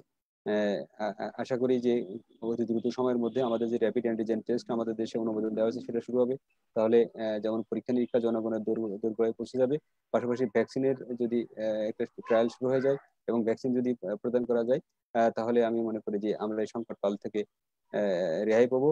আর আমি আমাদের দুইজন সম্মানিত নেতার সাথে গলা মিলিয়ে বলতে চাই, ভ্যাকসিন যখনই আসুক সাথে সাথে যেন বিনামূল্যে আমাদের এদেশের দরিদ্র জনগোষ্ঠীর জন্য হাতে পায়, এবং ভ্যাকসিন নিয়ে যদি কোনো দুর্নীতি না হয় সেদিকে আমাদের সকলের সজাগ থাকা উচিত। আপনাকে অসংখ্য ধন্যবাদ। সুযোগ থাকলে আবার কথা হবে। ধন্যবাদ শহীদুল্লাহ ভাই, ধন্যবাদ জানাচ্ছি, কৃতজ্ঞতা জানাচ্ছি আপনি ব্যস্ত সময় আমাদের সময় দেওয়ার জন্য। আমি যাব বিএনপির কিন্তু সাংগঠনিক সম্পাদক ইমরান সালেহ প্রিন্স ভাইয়ের কাছে। প্রিন্স ভাই, আপনার কি প্রস্তাব রয়েছে, কি পরামর্শ রয়েছে এই যে স্বাস্থ্য খাতের যে পরিবর্তনের জন্য, বা স্বাস্থ্য খাতে একটা আপনার যে প্রস্তাবগুলো রেখেছেন মাননীয় সংসদ সদস্য, আপনার কি মত? ধন্যবাদ। আপনি যে কথাগুলো বলছিলেন আমি শুনছিলাম খুব মনোযোগ দিয়ে, বিশেষ করে শহীদুল্লাহ সাহেবের কথা এবং চুন্নু ভাইয়ের কথা, সাংবাদিক শাহরিয়ার হাসানের কথা। আজকের আলোচনাটা অত্যন্ত গঠনমূলক আলোচনা হয়েছে আমি মনে করি হয়েছে। তার সাথে সাথে আমাদের অবশ্যই নজর রাখতে হবে আমাদের অতীতের যে আমাদের ভুলগুলো ছিল সেগুলোকে আমাদের শুধরে নিতে হবে, এবং সেই শুধরে নেওয়ার জন্য আমি আগেই বলেছি শুধু একগুঁয়েমি করলে চলবে না, বা এককভাবে সিদ্ধান্ত নিলে চলবে না, সম্মিলিতভাবে সকলে সিদ্ধান্ত নিতে হবে। আমাদের মনে রাখতে হবে শিক্ষা, স্বাস্থ্য, বাসস্থান এগুলো হচ্ছে মানুষের মৌলিক অধিকার। এইসব ব্যাপারে কোনো একগুঁয়েমি বা হঠকারী সিদ্ধান্ত বা ভুল সিদ্ধান্ত যদি আমরা নিই তাহলে কিন্তু আমরা বিপদের মধ্যে পড়বো এবং মানুষের বিপদের মধ্যে ফেলবো। আমাদের রাজনীতি যদি হয় মানব কল্যাণ করা, তাহলে মানুষের বেটারমেন্ট নিয়ে কথা, মানে মানুষের জীবন মান উন্নয়ন, তার চিকিৎসা সেবা পাওয়া, তার অধিকারগুলো প্রতিষ্ঠা করা, এগুলির ব্যাপারে আমাদের সবার একটা ঐক্যবদ্ধ থাকা উচিত বলে আমি মনে করি। এখানে আমি বলেছি যে এই স্বাস্থ্য খাতে যে দুর্নীতিটা হলো, যেটা সবাই উল্লেখ করেছেন, বিশেষ করে করোনা কালে যে দুর্নীতি আমাদের সামনে চোখে ধরা পড়লো, যেটা বিশ্বের কোথাও কিন্তু এই দুর্নীতি হয়নি, একমাত্র বাংলাদেশে হয়েছে। কি কারণে হয়েছে সেটা অনেক বিস্তার, অনেক বড় ব্যাপার, অনেক বিশাল আলোচনার ব্যাপার। তারপরে বলবো সরকারের দুর্বলতা হোক, তাদের উদাসীনতা হোক, বা তাদের প্রশ্রয় হোক, হয়তো এই দুর্নীতিগুলো হয়েছে। কিন্তু সেই দুর্নীতি যারা করলো, এখানে সরকারি কর্মকর্তা বলেন বা রাজনৈতিক নেতৃবৃন্দ বলেন বা আপনার অন্যরা বলেন, ঠিকাদার বলেন, তাদেরকে তো অবশ্যই শাস্তি পেতে হবে। আর যদি আমরা ওই যে বিদ্যুতের ভুতুরে বিল করার ডিবিসির এই দিকে আছে যেরকম হলো, সেরকম যদি আপনার স্বাস্থ্য সচিবকে যিনি দায়ী করা হলো তাকে বদলি করে তাকে পদোন্নতি দিয়ে প্ল্যানিং কমিশনের সিনিয়র সচিব করা হলো, তাহলে তো আর হবে না। এইসব যারা করছে তাদেরকে তো আপনার বিচারের আওতায় আনতে হবে, তাদেরকে স্বাস্থ্যমূলক ব্যবস্থা করতে হবে। আর একটা স্বাস্থ্য আমরা বলছি যে হ্যাঁ সরকার অনেক ব্যবস্থা নিয়েছে, কিন্তু এই স্বাস্থ্য মন্ত্রণালয় যিনি দেখভাল করেন, যে স্বাস্থ্য মন্ত্রী, যার এক একটা কথায় মানুষের এই মানে দুর্যোগের মধ্যে, মানুষের এই অসহায়তার মধ্যে মানুষ এক একটা কথা মানুষের মনের মধ্যে শেলের মতো বিঁধেছে, এবং ওনার এই অব্যবস্থাপনা, ওনার সেই মানে কি বলবো নির্লিপ্ততা, ওনার সেই উদাসীনতার কারণে কিন্তু আজকে পুরো স্বাস্থ্য ব্যবস্থায় ডুবতে বসেছে, এবং এখনো তিনি বয়ান দিয়ে যাচ্ছেন যে ওনার কারণে নাকি বাংলাদেশ করোনা মুক্ত হয়েছে। এটা কত বড় মানে একটা অর্বাচীনের কথা, এটা মানে বলে বোঝানো যাবে না। তো ওনাকে তো উনি তো পদত্যাগ করলেন না, বা সরকারও ওনাকে পদত্যাগ করতে বাধ্য করলেন না। সরকার কিন্তু ওনাকে, উনি না হয় বেহায়া, আমরা শুনেছি যারা মানে অনেকে বলেন, তার শরীররাও অনেকে বলেছেন একটা বেহায়া মন্ত্রী, উনি না হয় বেহায়া ধরে নিলাম। সরকার কি বেহায়া? সরকার কেন তাকে পদত্যাগ করতে বলল না? সরকার যদি তাকে পদত্যাগ করতে বলতো বা তাকে বহিষ্কার করতো তাহলে একটা উদাহরণ সৃষ্টি হতো যে না, এই নির্লিপ্ততা বা এই দুর্নীতি, এই প্রশ্রয় যারা দেয় তাদেরকে সরকার টলারেট করে না। তখনই সরকার দাবি করতে পারতো যে তারা অনিয়মের ব্যাপারে, দুর্নীতির ব্যাপারে বা এই বিশৃঙ্খলার ব্যাপারে জিরো টলারেন্স মানে তাদের নীতি, এটা তখন সরকার দাবি করতে পারবো। পারতো, কিন্তু তাদেরকে বহাল তবিয়তে রেখে আপনারা যদি বলে যে না হ্যাঁ আমরা ব্যবস্থা নিচ্ছি এই সেই, তাহলে তো এটা আমার মনে হয় তারা জনগণকে বোকা ভাবে। আজকে জনগণ কি ভাবছে এটা আমাদেরকে বুঝতে হবে। আমরা তো বলেছি সরকারকে আমরা এই মহামারীর সময় আমরা সহযোগিতা করতে চাই, আমাদের সহযোগিতা তো সরকার গ্রহণ করেনি। আর আপনি যেটা বলেছেন যে আমাদের এই স্বাস্থ্য ব্যবস্থা কিভাবে উন্নয়ন ঘটানো যায়, এখানে মুজিবুর রহমান চন্দ্র ভাই যেগুলো কথা বলেন আমি একমত, ওনার সাথে একমত। কিন্তু আজকে এই যে হাসপাতালগুলোর সামনে দোকানপাট এগুলো তো আগে এরকম ছিল না। হ্যাঁ আগে ছিল না আমি কথা বলবো না, আগে ছিল, তো এত তো ব্যাপকভাবে এটা আগে ছিল না। শুধু দোকানপাট কি দেখছেন, এই সরকারি হাসপাতালগুলোর সামনে দেখবেন বিভিন্ন ডায়াগনস্টিক সেন্টার, আপনার বিভিন্ন ক্লিনিক আপনার ভরে যাচ্ছে। সরকারি হাসপাতালে ডাক্তাররা লিখে দিচ্ছেন যে হ্যাঁ এই এক্সরেটা তুমি অমুক ক্লিনিক থেকে করে নিয়ে আসো, অমুক ডায়াগনস্টিক সেন্টার থেকে করিয়ে নিয়ে আসো। কেন? ওই হাসপাতালে কি এই এক্সরে মেশিন নাই? ওই হাসপাতালে কি আপনার এইসব মেশিন নাই? ওগুলো আছে, তারা এমনি বিকল করে রেখেছে বা তালাবদ্ধ করে রেখেছে, কারণ ওই ডায়াগনস্টিক সেন্টারে যদি তাদেরকে পাঠানো হয় তাহলে সেখান থেকে তারা কমিশন লাভ করে। তো এগুলোকে আমাদের বন্ধ করতে হবে। এই যে আমরা দেখলাম যে হাসপাতালগুলিতে আজকে ঠিকাদাররা বা আউটসোর্সিং এজেন্সির নামে যারা কাজ করছে তাদের হাতে তো জিম্মি। আপনি জানেন যে গত পরশুদিন ময়মনসিংহে মেডিকেল কলেজ হাসপাতালে সেখানে একজন সাংবাদিক নিউজ 24 জনাব নোমান, তিনি তার পেশাগত দায়িত্ব পালন করতে গিয়ে তাকে সেখানে বহিরাগত যারা আউটসোর্সিং এর ঠিকাদারদের যারা এজেন্ট তারা কিভাবে তাকে মানে লাইভের মধ্যে তাকে প্রহার করেছে, আমাকে তাকে বাধাগ্রস্ত করা হয়েছে। এই ব্যাপারে কি কোনো ব্যবস্থা নেওয়া হয়েছে? এরা কারা? এদের দৌড়ে তো আপনার সবাই মানে কাবু হয়ে যাচ্ছে। এগুলোকে রক্ষা করতে হবে। তারপরেও আমি বলবো হ্যাঁ এই সরকারি হাসপাতালগুলোকে অবশ্যই আমাদের নিয়ন্ত্রণের মধ্যে আনতে হবে এবং জনগণের সুচিকিৎসা নিশ্চিত করতে হবে। আমি আপনাদের একটি কথা স্মরণ করিয়ে দিতে চাই যে আমরা আমাদের দলের যে মানে ভবিষ্যৎ কর্মপন্থা যে ভিশন 2030 আমরা যেটা ঘোষণা করেছিলাম, সেখানে আমাদের দলের চেয়ারপারসন এবং খালেদা জিয়া কতগুলি জনগণের সুচিকিৎসার জন্য কতগুলি বিষয় সুনির্দিষ্টভাবে অঙ্গীকার করেছিলেন, সরকারকে আহ্বান জানিয়েছিলেন সেগুলি করার জন্য। কিছুদিন আগে আমাদের দলের ভারপ্রাপ্ত চেয়ারম্যান জনাব তারেক রহমান এবং মহাসচিব মির্জা ফখরুল ইসলাম আলমগীর সাহেব সেগুলি নিয়ে সরকারের দৃষ্টি আকর্ষণ করেছে। প্রথম কথা হচ্ছে যে আমাদের যে এই যে সরকারি মানে মানে মানুষের যে বীমা, সরকারি সবভাবে একটা স্বাস্থ্য বীমা করা উচিত এবং বিশেষ করে যারা মানে নিম্নবিত্ত কর্মহীন ভূমিহীন যারা ভবঘুরে তাদেরকে এই স্বাস্থ্য বীমার মধ্যে একটা নিয়ে আসা উচিত এবং যাদের টাকা নাই তাদেরকে সরকারি টাকা দিয়ে এই স্বাস্থ্য বীমা গুলো চালু রাখা উচিত। এবং একই সাথে মানে আমরা আমাদের ভিশন বলেছিলাম যে সকল মানুষের জন্য একজন চিকিৎসক নির্ধারণ করা, এটা আমাদের নিশ্চিত করতে হবে। অর্থাৎ একজন মানুষের জন্য একজন চিকিৎসক তাকে তো না, এটা অবস্থা আমরা বলেছি একজন চিকিৎসকের সরকারি চিকিৎসকের আন্ডারে হয়তো 200 জন মানুষকে নির্ধারণ করা। ওই স্বাস্থ্য বীমা যারা থাকবে 200 জন মানুষ ওই একজন সরকারি চিকিৎসকের কাছে আগে যাবে, তার কাছ থেকে চিকিৎসা নিবে, তার কাছ থেকে বিনামূল্যে চিকিৎসা নিবে এবং তিনি কতগুলি ওষুধ আছে এগুলোকে বিনামূল্যে সেই রোগীদেরকে দিবে এবং বিনামূল্যে এইসব মানুষের আপনার হাসপাতালগুলিতে অপারেশন বলেন, এক্সরে বলেন বা অন্যান্য চিকিৎসা করাতে হবে। অবশ্যই এটা যারা নিম্ন আয়ের মানুষ তাদের জন্য, যারা একটু আপনার মধ্যবিত্ত মানুষ তাদের জন্য আমরা কম মূল্যে মানে স্বল্প মূল্যে আমরা এই বীমা বা এই চিকিৎসা ব্যবস্থা আমরা চালু করতে পারি। এগুলোকে আমাদেরকে দৃষ্টি দিতে হবে এবং একই সাথে আমরা যারা প্রশাসক যারা এগুলো দেখভাল করেন বা ধরেন মেডিকেল হাসপাতালগুলোর পরিচালক তারপরে সহকারী পিজি বা কারো উপরে সচিব বা মন্ত্রী তাদেরকেও আপনার একটা জবাবদিহিতার মধ্যে নিয়ে আসতে হবে। তাহলে কিন্তু আমাদের এই স্বাস্থ্য ব্যবস্থা আমাদের উন্নতি ঘটানো সম্ভব। আর যেটা বলছেন যে আমাদের এই যে সাম্প্রতিক কালে যেগুলো আমরা দেখলাম এগুলোকে আমরা অবশ্যই আমাদেরকে মানে অভিজ্ঞতা হিসেবে আমাদেরকে দিতে হবে। আমাদের শুধু ভুলে গেলে চলবে না যে আমরা যে দিন চলে গেল তো চলে গেল, যারা মারা গেছে তো মারা গেছে। এখন এই কথা বলে চলবে না, আমাদের মনে রাখতে হবে এই যে একটি প্রাণ একটি পরিবারের কাছে কিন্তু অত্যন্ত গুরুত্বপূর্ণ।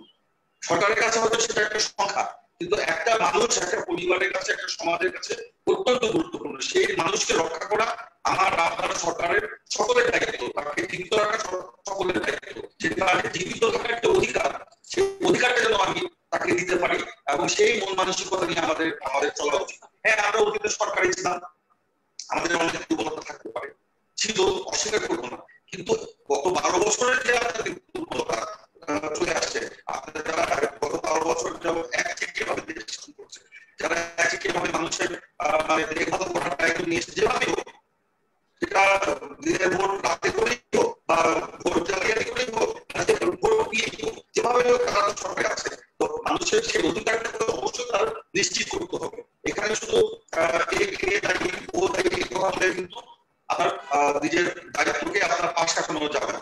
তো এগুলোকে যদি আমরা নিশ্চিত করতে পারি তাহলে অবশ্যই আমাদের আমরা মনে করি জনগণ স্বাস্থ্য সেবা পাবে এবং জনগণ আপনার একটা অবস্থান তৈরি করতে পারবে। এখানে চুন্নু ভাই একটা সুন্দর প্রস্তাব দিয়েছে, আমি ওনার সাথে একমত, যে বাংলাদেশের প্রত্যেকটা নাগরিক এবং একই সাথে সরকারি আমলা বলেন, সামরিক বাহিনী বলেন, আপনার পুলিশ, বিডিআর বলেন বা রাজনীতিবিদ বলেন, এমপি বলেন, সবাই আমরা হঠাৎ করে যে আমরা হাঁচি কাশি হলেই আমরা বিদেশে চলে যাই, এই জিনিসটা বন্ধ রাখতে হবে। এই জিনিসটা বন্ধ করতে হলে একদিকে আমাদের বাংলাদেশেই বিশ্বমানের চিকিৎসা ব্যবস্থা রাখতে হবে, একটা সুস্থ চিকিৎসা ব্যবস্থা যেরকম রাখতে হবে, সেরকম আমরা একটা বাইন্ডিংস দিয়ে দিতে হবে যে হ্যাঁ একটা রোগী যেটা বাংলাদেশের চিকিৎসা করা সম্ভব না, সে হয়তো বিদেশে যে চিকিৎসা করাতে পারে, সেই জন্য একটা মেডিকেল বোর্ড হতে পারে, সেই মেডিকেল বোর্ডের সুপারিশ অনুযায়ী সে বাইরে যেতে পারে। কিন্তু আমার কাছে হলে আমি ঘুরে সিঙ্গাপুর চলে গেলাম, আমি ব্যাংকক চলে গেলাম, কিংবা আমেরিকা চলে গেলাম, আমি চোখের অপারেশন করার জন্য লন্ডন চলে গেলাম, সেটা তো হবে না। তো সেই কারণে আমাদের দেশে যেরকম সুচিকিৎসা, বিশ্বমানের চিকিৎসা নিশ্চিত করতে হবে এবং একই সাথে এই সুচিকিৎসা নিশ্চিত করার পরে আমাদের এই একটা বাইন্ডিংস দিয়ে দেওয়া উচিত যে না আমরা ইচ্ছা করলে আমরা বাইরে যাবো, তাহলে আমরা দেশের চিকিৎসা ব্যবস্থা কিন্তু একটা সহজ হবে। এখন যখন একজন এমপি কিশোরগঞ্জে যখন চুন্নু ভাই একজন এমপি, তার একটু অসুস্থ হলো, সে যদি কিশোরগঞ্জ সরকারি হাসপাতালে চিকিৎসা নেয়, তার দেখা দেখে আরো 10 জন কিন্তু সেখানে চিকিৎসা নেয়। কিন্তু দেখা গেল চুন্নু ভাই শুধু লোক দেখানোর জন্য একদিন গেল কিশোরগঞ্জ সদর হাসপাতালে গিয়ে চিকিৎসা নিল, পরের দিন উনি ওনার চোখ অপারেশনের জন্য লন্ডন চলে গেল, তাহলে কিন্তু সেটা হবে না, সেটা হবে না। এটা তো আমাদের মাথায় রাখতে হবে। তো এগুলোর জন্য আমাদের যারা নীতি নির্ধারক, রাজনীতিবিদ, আমরা যারা আছি, আমাদেরকেও কিন্তু একটা অবস্থান তৈরি করতে হবে যাতে জনগণ আমাদেরকে অনুসরণ করতে পারে। এবং আমাদের চিকিৎসক যারা রয়েছেন, আমি তাদেরকে সেলুট জানাই। আমাদের চিকিৎসকরা অত্যন্ত ভালো, পরিশ্রমী, জ্ঞানী, মেধাবী এবং তারা কিন্তু আন্তরিক, কিন্তু তারপরেও এর মধ্যেও কিছু কিছু আপনার বিষয় রয়েছে, সেগুলো তাদের নজর দেওয়া উচিত। যেমন দেখা যায় মানে তৃণমূল পর্যায়ে, ইউনিয়ন পর্যায়ে কিংবা আপনার যে উপজেলা পর্যায়ে যারা চিকিৎসক, যাদের সরকারি ভাবে নিয়োগ দেওয়া হয়, তারা শুধুমাত্র বেতন তোলার জন্য হয়তো যায়, ওখানে আপনার প্রায় অনেকেই যায় না। বিএনপি আমলে আমার একজন মন্ত্রীর সাথে তার নির্বাচনী এলাকা সফর করার সুযোগ হয়েছিল। সেই মন্ত্রী সাহেব তার নির্বাচনী এলাকা সফর করার সময় হঠাৎ সরকারি হাসপাতাল দিয়ে যাওয়ার সময় হঠাৎ করে উনি হাসপাতালে ঢুকে পড়লেন। সরকারি হাসপাতালে ঢুকে দেখলেন যে সেখানে আপনার 12 জন চিকিৎসকের মধ্যে মাত্র 3 জন উপস্থিত, বাকিরা কেউ উপস্থিত না। উনি ওখান থেকে সিভিল সার্জনকে ফোন করে তার নির্বাচনী এলাকায় আনিয়ে বাকি যারা আছে তাদের তো এরকম আমাদের উদাহরণ সৃষ্টি করতে হবে। আমরা চিকিৎসকরাও কিন্তু এগুলো মানে মাথায় রাখতে হবে। একজন সরকারি চিকিৎসক তৈরি করতে বাংলাদেশের জনগণের কিন্তু অনেক টাকা খরচ হয়, সেই জন্য এটা আমাদের তাদেরকেও মনে রাখতে হবে। তারা এই করোনা কালে ব্যাপক মানে জীবনের ঝুঁকি দিয়ে তারা অনেক কাজ করেছে, এই জন্য আমরা স্যালুট জানাই। কিন্তু অনেকে আছেন তারা কিন্তু এগুলো খেয়াল করেন না। এখনো আপনারা দেখবেন অনেক হাসপাতালে চিকিৎসক মতো যান না, সপ্তাহে একদিন যান, ও তার রোগীরা আপনার টেলিকনফারেন্স করে আপনার মানে চিকিৎসা নিচ্ছে। এটা আসলে ঠিক নয়। তাদেরকে যেমন সুরক্ষা সামগ্রী পর্যাপ্ত সঠিকভাবে দিতে হবে, সঠিক সুরক্ষা সামগ্রী দিতে হবে এবং তাদেরকেও রোগীর সেবা দিতে হবে, এটা আমাদের নিশ্চিত করতে হবে। এগুলো যদি আমরা নিশ্চিত করি তাহলে আমরা দেখবেন যে আমাদের চিকিৎসা ব্যবস্থা অত্যন্ত সুন্দর হবে এবং শক্তিশালী হবে। জনগণও এই চিকিৎসা ব্যবস্থার উপর আস্থা ফিরে পাবে। এই আস্থা ফিরিয়ে আনাটা কিন্তু এখন আমাদের অত্যন্ত জরুরি। আজকে জনগণ আপনার পুলিশ বাহিনীর উপর আস্থা হারিয়ে ফেলছে, আইন শৃঙ্খলা রক্ষা বাহিনীর উপর আস্থা হারিয়ে ফেলছে, সরকারের উপর আস্থা হারিয়ে ফেলছে, চিকিৎসা ব্যবস্থার উপর আস্থা হারিয়ে ফেলছে। এই আস্থা যদি একবার হারিয়ে ফেলে তাহলে বাংলাদেশের যে একটা বিশৃঙ্খলা সৃষ্টি হবে, সেই বিশৃঙ্খলার দায় কিন্তু আমি আপনি কেউ এড়াতে পারবো না। সেই কারণে আমাদেরকে এগুলোকে শৃঙ্খলার আস্থা ফিরিয়ে আনার জন্য আমাদের আন্তরিকভাবে কাজ করতে হবে। আর আমি যদি মনে করি যে না আমি সব জানি, আমি সব করতে পারি, আমি আর কারো সহযোগিতা দরকার নেই, তাহলে কিন্তু হবে না। আজকে দেশ কিন্তু কোথায় যাচ্ছে আমাদেরকে বুঝতে হবে। আপনি গণতন্ত্রের কথা বাদ দেন, আইনের শাসনের কথা বাদ দেন, সুশাসন কোথায়? গণতন্ত্র আইনের শাসন ছাড়া সুশাসন হবে না। এই সুশাসন যদি আমি স্বাস্থ্য ব্যবস্থায় না আনতে পারি, আমার আইন শৃঙ্খলা ব্যবস্থায় যদি না নিয়ে আসতে পারি, আমার সড়ক ব্যবস্থাপনায় না নিয়ে আসতে পারি, তাহলে আপনার এই জাতীয়ভাবে এই সুশাসন আমার মানে প্রতিষ্ঠা করতে পারবো না। আর ওরকম যদি হয়, যদি বললাম যে বিদ্যুতের বিলের জন্য যিনি দাঁড়িয়ে সেই তাকে আজকে আপনার বিশাল অনুষ্ঠানের মাধ্যমে আপনার সচিব তাকে শুদ্ধাচার করে পুরস্কার দিতে, এরকম যদি হয় তাহলে বাংলাদেশের যে ভাগ্যে কি লেখা আছে এটা বলা খুব মুশকিল। তো আমি যাই হোক, আমি আমার বক্তব্য বিকৃতি করতে চাই না। আমি বলবো আমরা যারা রাজনীতি করি আমাদের মধ্যে মানবিকতা আছে, আমাদের মধ্যে আবার মানে উদাসীনতা আছে। সেই আমাদের মানবিকতা আমাদেরকে সামনে নিয়ে আসতে হবে এবং সকলে মিলে ঐক্যমত সৃষ্টি করতে হবে। বিশেষ করে আমার মৌলিক যে বিষয়গুলো রয়েছে, মানুষের যে মৌলিক চাহিদাগুলো রয়েছে, শিক্ষা, চিকিৎসা, বাসস্থান, এগুলোর ব্যাপারে আমাদের মানে ঐক্যমত সৃষ্টি করতে হবে। তাহলে কিন্তু আমরা এই জায়গাগুলি আমরা নিয়ে আসতে পারবো। এই যে আমরা করোনা কালে সরকারকে প্রস্তাব দিয়েছিলাম যে আসলে সর্বভাবে এটা মোকাবেলা করবে, এটা কেন বলেছিলাম? জনগণের আস্থা ফিরে পাওয়ার জন্য। সবাই যদি আমরা আমি চুন্নু ভাই বা আমার কথা বাদ দেন, চুন্নু ভাই দলের মহাসচিব, আমার দলের মহাসচিব, আওয়ামী লীগের মহাসচিব, তারা যদি একসাথে বসে একটা সরকারি প্রতিষ্ঠানের সাথে একটা বৈঠক করতো, জনগণকে এমনি শক্তি পেত, জনগণকে এমনি আস্থা ফিরে পেত না। সবাই এক হয়েছে, আমরা আমাদের মনোবল আছে, আমরা এবার ঠিক করতে পারবো। এটা আপনি কাউকেই ডাকবেন না, কারো মতামত দিবেন না, তাহলে তো হবে না। আজকে ঐক্যমত যদি আমরা প্রতিষ্ঠা না করতে পারি এইসব বিষয়ে, তাহলে জনগণের আস্থা কিন্তু ফিরে আসবে না। আমি আগে বলেছি জনগণের আস্থা কিন্তু সব জায়গা থেকে আস্তে আস্তে নিচের দিকে চলে যাচ্ছে। আমরা যারা রাজনীতি করি আমাদের প্রতি কিন্তু জনগণের আস্থা আস্তে আস্তে কিন্তু নষ্ট হয়ে যাবে যদি আমরা ওই জায়গাগুলো ঠিক না করতে পারি। তো যাই হোক, আমি আমার বক্তব্য নির্ধারিত করবো না। আমি আবারও বলবো যে আজকের মানে এই আমাদের ব্যর্থতার কারণে, এই সরকারের ব্যর্থতার কারণে, সরকারের সঠিক সময় সঠিক সিদ্ধান্ত না নেওয়ার কারণে, বারবার ভুল সিদ্ধান্ত নেওয়ার কারণে কিন্তু বাংলাদেশের করোনা পরিস্থিতি আজকে ব্যাপকভাবে বৃদ্ধি পেয়েছে এবং মৃত্যুর সংখ্যাও কিন্তু বাড়ছে।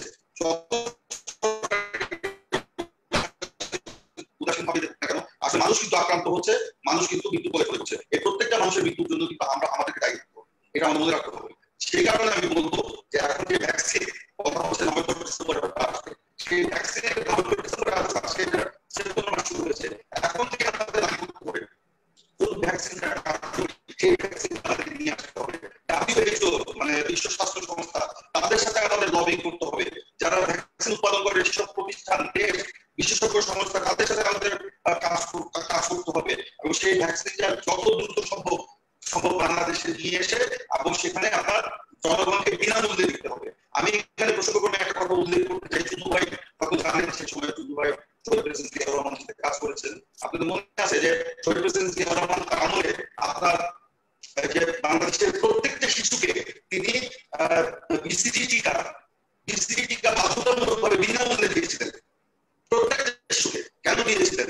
সেই আজকে ইউরোপের যে গণগবেষণা সংস্থা ইতালি, তারা আজকে বলেছে যেসব শিশু বাংলাদেশে মানে সারা বিশ্বে ধরেন জন্ম নেওয়ার পরে বা জন্ম নেওয়ার 2 বছরের মধ্যে যারা বিসিজি টিকা দিয়েছে তারা কিন্তু করোনা তাকে স্পর্শ করতে পারবে না। এটা কিন্তু গত কয়েকদিন আগে ওয়ার্ল্ড হেলথ অর্গানাইজেশন একটি জার্নালে প্রকাশিত হয়েছে।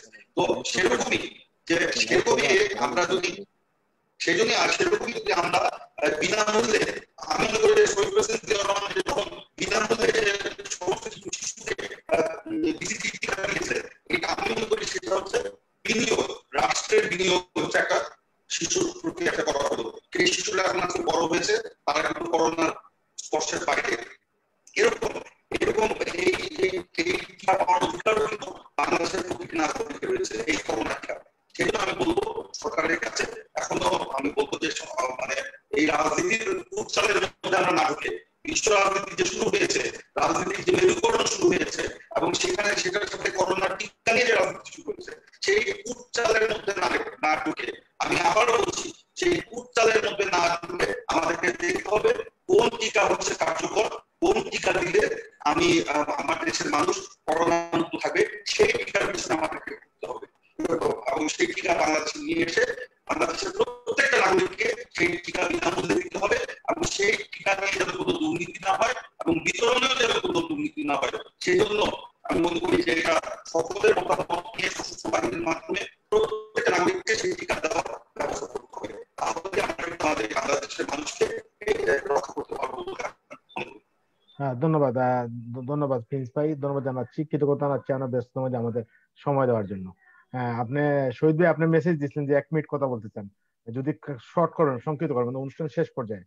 আসলে না, আমি যেটা বলতে চাচ্ছিলাম যে সঠিক সময়ে সঠিক সিদ্ধান্তের যে প্রশ্নটা আসছে, সেটা আমি শুরুতেই আমরা সন্ধিয়ান ছিলাম এবং আমিও কিন্তু সমালোচনা করছিলাম যে আমাদের বোধহয় সঠিক সময়ে সঠিক সিদ্ধান্ত নেওয়া হচ্ছে না বা নেওয়া যাচ্ছে না।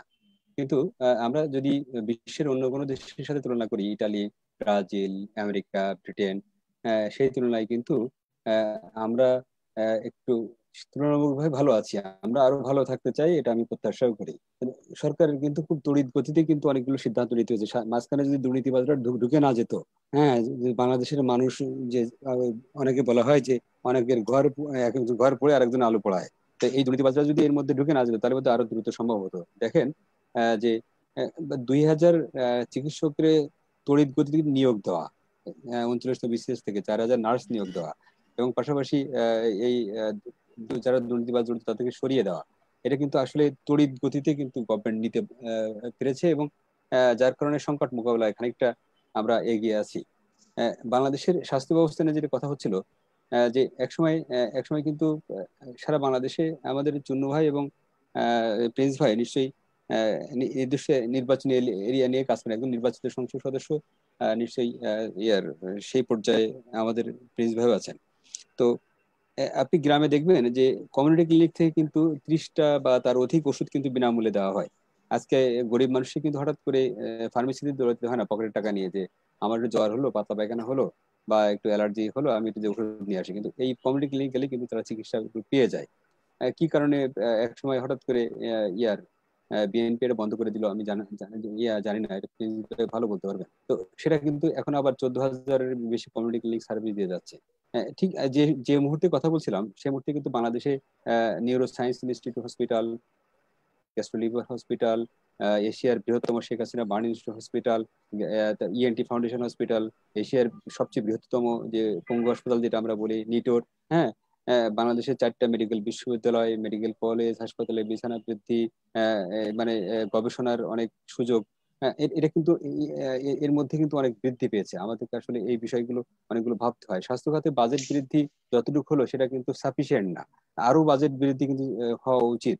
আমি যেহেতু আমাদের এমপি সাহেব আছেন, সংসদে কথা বলার সুযোগ আছে এবং পাশাপাশি কিন্তু গবেষণারও একটা সুযোগ বৃদ্ধি পায় যদি স্বাস্থ্য খাতে বাজেট বৃদ্ধি পায়। তো আমি আশা করব যে আগামীতে স্বাস্থ্য খাতে বাজেট বৃদ্ধি হবে এবং বাংলাদেশের স্বাস্থ্য ব্যবস্থার যে উন্নয়নের যে ধারাবাহিকতা যেটা চলছে সেটার জন্য আরেকটু গুছিয়ে কাজ করা যায়, আরেকটু গুছিয়ে কাজ করে এবং সকলের মধ্যে সমন্বয় থাকে, আমার মনে হয় সেটাই ভালো। ভালো কাজে সরকারের সাধুবাদ জানাতে হবে, আবার খারাপ কাজ করলে তার সমালোচনার কাজ করতে হবে, এটাই স্বাভাবিক। কিন্তু আমি মনে করি যে বাংলাদেশে যে হারে মেডিকেল বিশ্ববিদ্যালয় হলো, যে হারে বড় বড় ইনস্টিটিউট হলো, সবকিছু মিলায় যদি এটাকে প্রপারলি নার্সিং করা যায়, আগামী দিনে বাংলাদেশের মানুষ দেশের বাইরে চিকিৎসা নিতে যাবে না, বরং বিশ্বের অন্যান্য দেশ থেকে বাংলাদেশে কিন্তু চিকিৎসা সেবা নিতে আসবে। আমি সেটাই প্রত্যাশা করি। আজকের বিদায় নিচ্ছি। নিশ্চয়ই ধন্যবাদ শহীদ ভাই, আমাদের প্রত্যাশা সেটাই যে আমরা আমি এক মিনিট কথা বলি ভাইয়া, আমি এক মিনিট কথা বলি। আমি শহীদুল্লাহ ভাইয়ের বক্তব্য ভালো করে শুনছিলাম, উনি অনেক ভালো প্রস্তাব দিয়েছেন, উনি অনেক সুন্দর বলেন এবং ওনার নলেজের কাছে ধন্যবাদ। আমি অনেক আপনাদের সাথে পরামর্শ করেছি, উনি যে সাংবাদিকভাবে অনেক কিছু জানেন বা বলতে পেরেছেন, এই জন্য আমি ওনাকে ধন্যবাদ জানাচ্ছি। প্রিন্স ভাই আপনার কিন্তু আজকে ডিস্টার্ব করতেছে, অন্যদিন ডিস্টার্ব করে না, সাউন্ড ডিস্টার্ব করতেছে। হ্যাঁ, সাউন্ড ডিস্টার্ব। আমি তো বলছি এখন শোনা যায়? জি জি আমি তো বলছি যে শহীদুল্লাহ ভাই খুব সুন্দরভাবে স্বাভাবিকভাবে বলেছেন, ওনাকে ধন্যবাদ জানাচ্ছি। চুন্নু ভাই খুব সুন্দরভাবে বলেছেন, শাহরিয়ার হাসান ভাই খুব সুন্দরভাবে। আমি শুধু কমিউনিটি ক্লিনিকের কথা বলি। আমি আমার এলাকায় এলাকায় আমি যখন একদিন একটা এলাকা পেয়ে যাচ্ছিলাম দুপুর 11টার সময়, হঠাৎ করে একটা কমিউনিটি ক্লিনিক পাশে পড়লো। আমি সেখানে দাঁড়িয়ে দেখলাম, নামলাম, এই কমিউনিটি ক্লিনিকের দরজা খোলা, একজন ডাক্তারও নাই বা স্বাস্থ্যকর্মীও নেই, কোনো চিকিৎসকও নেই, ভিতরে 4-5টা ছাগল আপনি শুয়ে আছেন। এইগুলো কমিউনিটি ক্লিনিকের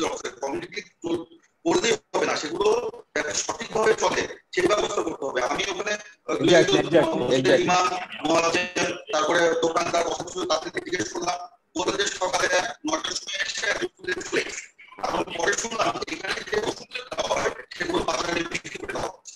এই অভিযোগ সেগুলো কিন্তু আমাদের নজরে রাখতে হবে। শুধু আলাদা কমিটির তিনি বললাম সেগুলো শুধু রাজনৈতিক প্রচারণার জন্য রাখা হবে না,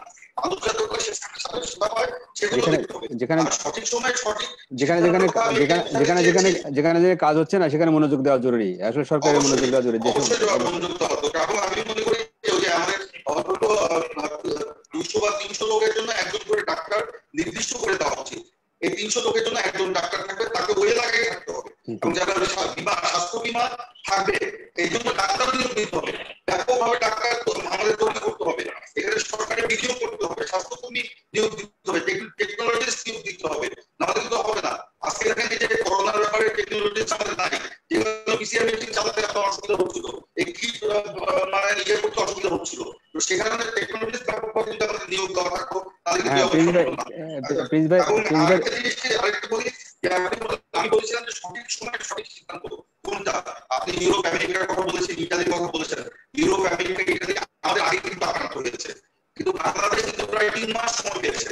এই 3 মাসের মধ্যে যদি আমরা করতে পারতাম, ডাক্তারদেরকে যদি আমরা সঠিকভাবে প্রশিক্ষণ দিতে পারতাম, তাদের সুরক্ষা সামগ্রী যদি আনতে পারতাম, পিসিআর মেশিন যদি আনতে পারতাম, স্বাস্থ্যকর্মীদের কিন্তু আমরা প্রশিক্ষিত করতে পারতাম, টেকনোলজি যদি নিয়োগ দিতে পারতাম, তাহলে কিন্তু আমরা এরকম একটা অসুবিধার মধ্যে পড়তাম না।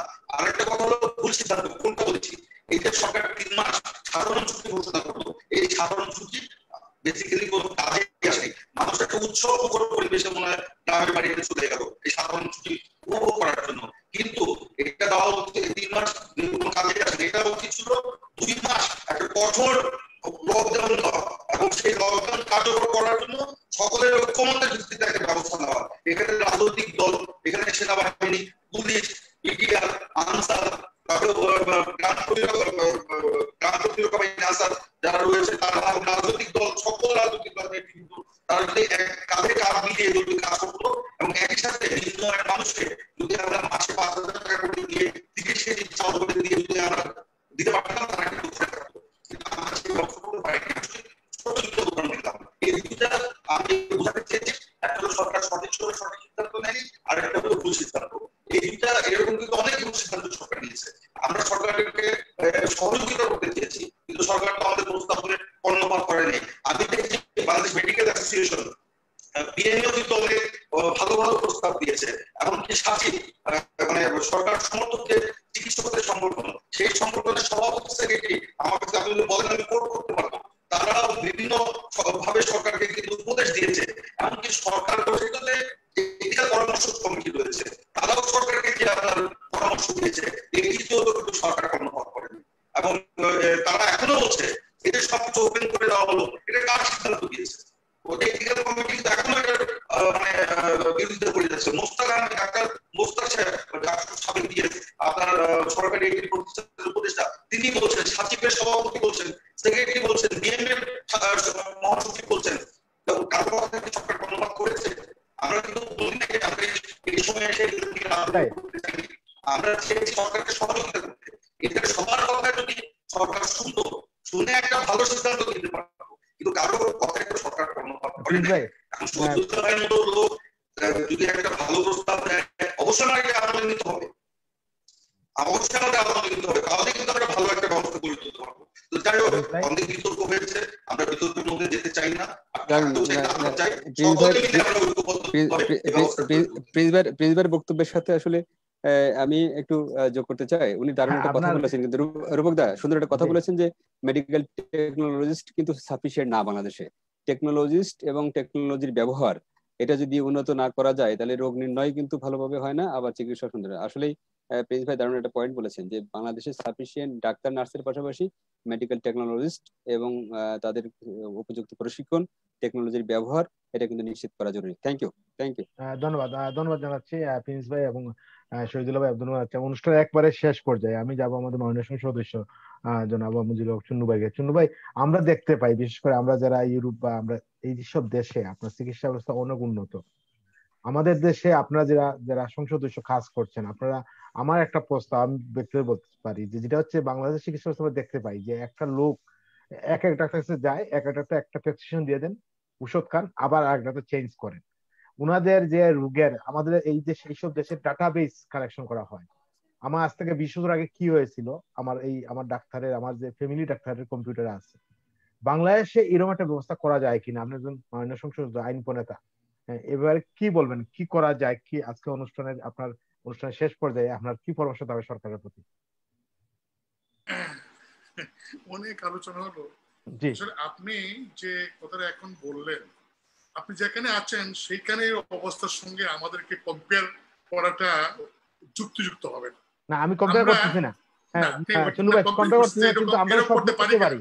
আমরা তাদের চেয়ে কিন্তু বহু বহু মানে বছর পিছিয়ে আছি। আপনি একটা জিনিস তো আপনি খেয়াল করবেন, এখন আমি একটু অন্যভাবে কথাটা বলি।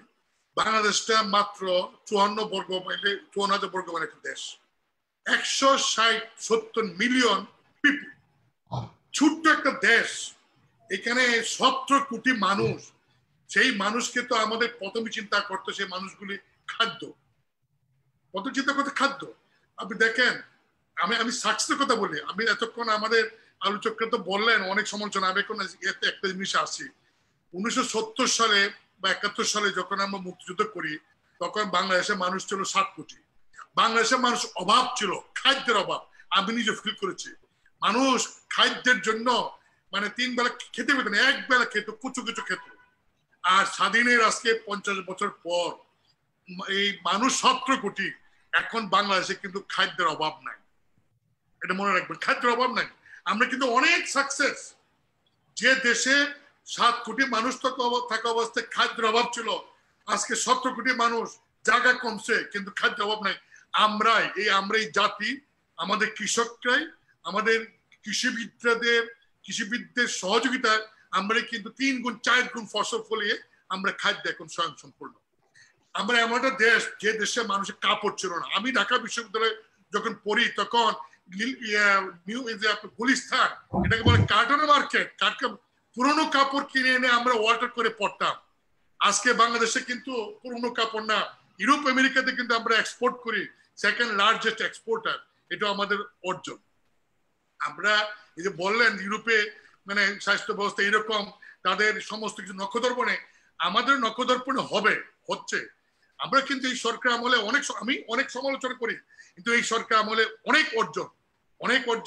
কারণ এই অর্জনটা এটুকু বলবো যে আমাদের এই আপনার 30 বছর আগেও, 40 বছর আগেও আমাদের গড় আয়ু ছিল মাত্র 45 বছর 47 বছর, এখন 72 বছর আমাদের গড় আয়ু। আমরা আমাদের পার ক্যাপিটা ইনকাম লন্ডনে 60 বছর রাখছিল 2 গুণ করতে, আমেরিকাতে রাখছিল 70 বছর। আমরা এই গত 20-30 বছরে আমাদের পার ক্যাপিটা ইনকাম 3 গুণের বেশি আমরা করতে পেরেছি। আমরা পারি না, পারবো, তবে আমাদের মধ্যে ব্যর্থতা আছে, আমাদের মধ্যে কারাপশন আছে, আমাদের মধ্যে সততার অভাব আছে। এই সমস্ত কারণে আমরা পিছিয়ে আছি। এগুলো আমাদের দায়িত্ব। এই যে বলছেন না, আমাদের ডাক্তার সাহেব বললেন যে এখন আজকে স্বাস্থ্য অধিদপ্তরে কারাপশনটা সম্মুখে আছে। না, কারাপশন সব জায়গায় আছে, শুধুমাত্র স্বাস্থ্য বিভাগ তা না, কারাপশন সব জায়গায় আছে। এবং কারাপশন পৃথিবীতেও সব দেশে আছে, আমেরিকা ইউরোপেও আছে, কম। আমরা আমাদের দেশ থেকে কারাপশন নির্মূল করতে পারবো তা না, কিন্তু আমরা যদি চাই তাহলে কমাতে পারবো। আমাদের স্বাস্থ্য বিভাগের কারাপশনটা আমি বললাম যে সিস্টেমে আছে, সেখানে ওই যে আমাদের বিএম ডাক্তার সাহেব বলছেন যে সচিব চেঞ্জ হয়েছে, ডিজি নো, সচিব চেঞ্জ আর ডিজি চেঞ্জ হলেই যে হবে, কারণ সচিবকে তো আরেক সচিবই আসবে, সে তো একই ক্যাডারে। ও ডিজি সাহেবকে তো একজন প্রফেসর আবুল কালাম আজাদ খুব ভালো মানুষ, আমি তাকে চিনি, যোগ্য মানুষ, তিনি গিয়ে আরেকজন আসছেন, তিনিও তো ভালো মানুষ। আসলে করাপশনটা কিন্তু সিস্টেমের উপরে। সিস্টেমটা এরকম যে কোন ডিজি, স্বাস্থ্য বিভাগের ডিজি, আমি আবুল কালাম আজাদ সাহেবকে চিনি, এর আগে দিন মোহাম্মদকে চিনতাম, অনেকে চিনি, কোন ডিজি করাপশন করে 1000 কোটি টাকা আর্ন করেছে এই প্রমাণ নাই। কিন্তু স্বাস্থ্য অধিদপ্তরের একজন কেরানি, তার স্ত্রী 1500 কোটি টাকা মালিক হয়ে যায়। আপনার এই স্বাস্থ্য অধিদপ্তরে এই যে মিঠু, সে হাজার হাজার কোটি টাকা মালিক হয়ে যায়। কিভাবে? এটা আসলে আমাদের সিস্টেমটাই এরকম। আপনি দেখেন এই যে বলছেন মাননীয় মন্ত্রীর কথা, কি বলবো, এই আপনার সিএমইউ যে একজন ইয়া ছিলেন ডাইরেক্টর, আর্মির একজন ব্রিগেডিয়ার, তিনি আসলেন, আসার জয়েন করার পরে তার কাছে স্বাস্থ্য মন্ত্রণালয়ের একজন অতিরিক্ত সচিব একটা স্লিপ পাঠিয়ে দিয়ে বললেন যে এই স্লিপটা এই ইকুইপমেন্ট গুলি কিনতে হবে। কেন? যে তখন ডাইরেক্টর বলেন এটা তো প্রয়োজন নেই, বলে প্রয়োজন বুঝি না, এটা মন্ত্রী মহোদয় এবং তার ছেলে ইন্টারেস্টেড। তখন সেই ব্রিগেডিয়ার সাহেব তিনি তাকে বদলি, উনি বলে এটা আমি পারবো না, তখন তাকে বদলি করা হলো।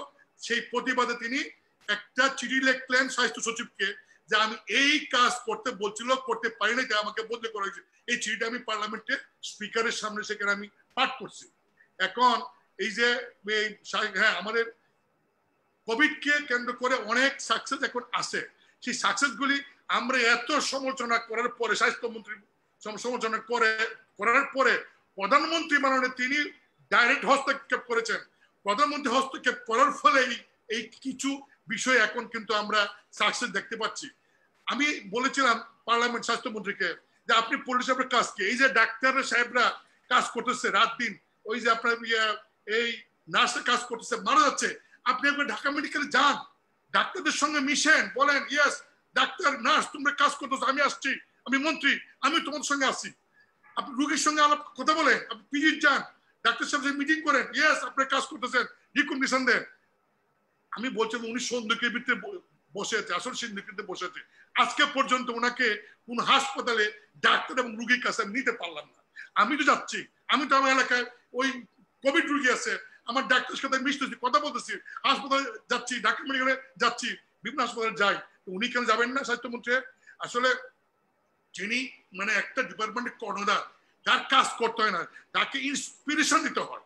একজন পলিটিশিয়ান যে মন্ত্রী হয়, কাজ করে যে আমলা আছে, বহু লোক আছে, পলিটিশিয়ানের কাজ হলো এই যারা কাজ করে মাঠে তাদেরকে উৎসাহিত করা। সেই উৎসাহের কাজটা আজকে পর্যন্ত আমি স্বাস্থ্যমন্ত্রীকে দেখলাম না। ইভেন লাস্ট ইয়ারে যখন ডেঙ্গু আরম্ভ হলো, তিনি সব পরিবারের মানুষ বসে থাকলেন। এই যদি স্বাস্থ্যমন্ত্রীর অবস্থা কি হবে? যেটুকু হচ্ছে আমাদের প্রধানমন্ত্রীর উদ্যোগে এবং আমাদের ডাক্তার সাহেবদের উদ্যোগে। আর তারপরে আরো অনেক বিষয় আছে, অনেক বিষয়গুলো, কারণ এগুলি যদি বলি তাহলে আপনার অনেকে অনেক রকম। আমি তো বিদায় নিতে চাই, আমার একটা প্রোগ্রাম আছে ভাই। আল্লাহ হাফেজ, কিছু মনে করেন না, বিদায় নিলাম। এখন বিষয়টা হলো যে আসলে সমস্ত বিষয় আমরা এখন শুধু সমালোচনা না, সমালোচনা যেমন প্রিন্স সাহেব বলছেন যে কমিউনিটি ক্লিনিক, না কমিউনিটি ক্লিনিক কাজ করে। আমি আমার এলাকার কথা বলবো, আমি আমার এলাকার কমিউনিটি ক্লিনিক আমি দেখছি কাজ করে, তবে ডাক্তার সাহেবরা থাকেন না, এটা ঠিক। যেমন আমার এলাকায় যখন এই কয়েক বছর আগে নাসিম সাহেবের সময় প্রায় 7,000 মতো ডাক্তার নিয়োগ করেছিলেন, তখন আমার দুইটা উপজেলা করিমগঞ্জ এবং তারাই, করিমগঞ্জে 28 জন ডাক্তার, তারাইলে 23 জন ডাক্তার। 6 মাস পরে দেখলাম যে করিমগঞ্জে মাত্র 5 জন ডাক্তার, তারাইলে 3 জন ডাক্তার। আমি পার্লামেন্টে বলছিলাম যে আমি জিজ্ঞাসা করেছিলাম তখন সিভিল সার্জনকে এবং এই আপনার ডিজি স্বাস্থ্যকে, যে আমার ডাক্তার সাহেব গেল কই, 20% ডাক্তার। আমি ওই ডাক্তার সাহেবের মিটিং করছি, ইয়ং ডাক্তার সবাইকে আমি ইন্সপায়ার করছি যে আপনারা আসছেন কাজ করে, এই দেশের সন্তান, আপনাদের কোনো সমস্যা আমরা দেখবো, আমরা হেল্প করবো। ডাক্তার সাহেব নাই, কোথায়? বলো যে অ্যাটাচমেন্টে। কোথায় অ্যাটাচমেন্টে? বলো যে ডিস্ট্রিক্ট হেডকোয়ার্টারে, এই ডিজি অফিসে। আমি বললাম যে আমার এলাকার করিমগঞ্জের একজন ওই অ্যানেস্থেসিস্ট পোস্ট হয়েছিল, একটা অ্যানেস্থেসি মেশিন আছে, চালান লোক নাই। ডাক্তার সাহেব কোথায়? এখানে পোস্টিং আছে, বলে আছে, কিন্তু উনি কিশোরগঞ্জে। কেন? অ্যাটাচমেন্টে। ওইখানে কি অ্যানেস্থেসিস্ট নাই? আছে, তাহলে ওই সিভিল সার্জন নিয়ে গেছে। কেন? উনি থাকতে চান না। এই আমাদের কিন্তু এখানে মানসিকতা একটা বিষয় আছে, আমাদের ইয়াং ডাক্তার সাহেবের উপরে থাকতে চান না। অনেকে বলেন যে ফেসিলিটি, নো, সুযোগ সুবিধা কিন্তু সবগুলি যখন যাবেন তখন মানে আপনার অবকাঠামো সব গড়ে উঠবে।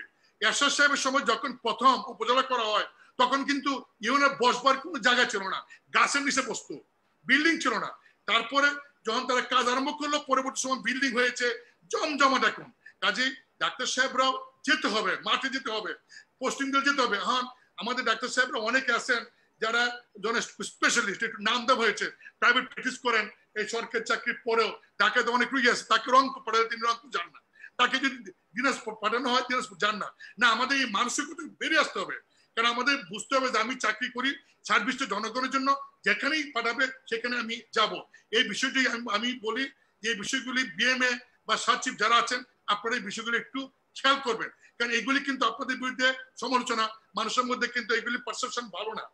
আর সবচেয়ে বড় হইলো যে এখন আমি আর মানে আমার বক্তব্য বাড়াতে চাই না, কারণ অনেক কথা বলে তো কথা শেষ হবে না। কিন্তু আমাদের বড় কথা হলো আমাদের এই করাপশনের বিষয়টা, এটা এই যে স্বাস্থ্য অধিদপ্তরই বলেন আর অন্যান্য জায়গায় বলেন, সেগুলি আমি প্রস্তাব করবো সরকারকে যে পদ্ধতিগত চেঞ্জ। যেমন আগে টেন্ডার হইতো, টেন্ডার কিন্তু টেন্ডার বাক্সে সবাই গিয়া ওই আপনার নিয়ে আসতো, এখন টেন্ডার হওয়াতে কিন্তু করাপশন অনেক কমছে। ঠিক এরকম ভাবে স্বাস্থ্য অধিদপ্তরে যে সমস্ত পার্চেজ হয়, ওই আপনার সিএমএম থেকে যে সমস্ত পার্চেজ হয়, এইগুলি যদি এই সিস্টেমের মধ্যে চেঞ্জ আনা যায় তাহলে করাপশনটা কিন্তু বন্ধ হবে। কারণ সিস্টেম চেঞ্জ না করলে করাপশন বন্ধ করা যাবে না। যে মানুষগুলি করাপশনের মধ্যে নিমজ্জিত তাদেরকে করাপশন তো দূর করা যাবে না, কাজে এই মানুষগুলিকে তো আর ফেলে দেওয়া যাবে না, তাদেরকে রেখে সিস্টেম এমন করতে হবে ইচ্ছা করলে করাপশন করতে পারবে না। ওইরকম সিস্টেম আমাদের মনে হয় যে যদি আমরা করতে পারি তাহলে করাপশন আমরা বন্ধ করতে পারবো। আর দেখেন আমরা এই ফার্মাসিউটিক্যালস কিন্তু আমাদের অনেক বড়, এসএসএফ একটা ওষুধ তৈরি করছিলেন 1982 সালে, সেটার রিজাল্টে কিন্তু বাংলাদেশের ফার্মাসিউটিক্যালসটা কিন্তু ব্যাপক প্রসার লাভ করছে। প্রবলেম হয়ে গেছে আমরা যখন এই বিভিন্ন উপজেলা যাই গিয়ে দেখি ওই বিভিন্ন ফার্মাসিউটিক্যাল কোম্পানি রিপ্রেজেন্টেটিভরা, ইভেন ঢাকা মেডিকেল কলেজের সামনে আপনি যা দেখবেন কয়েকশো না কয়েক হাজার মোটরসাইকেল কি এর লোক দাঁড়াইছে ফার্মাসিউটিক্যালস এর কোম্পানি রিপ্রেজেন্টেটিভ।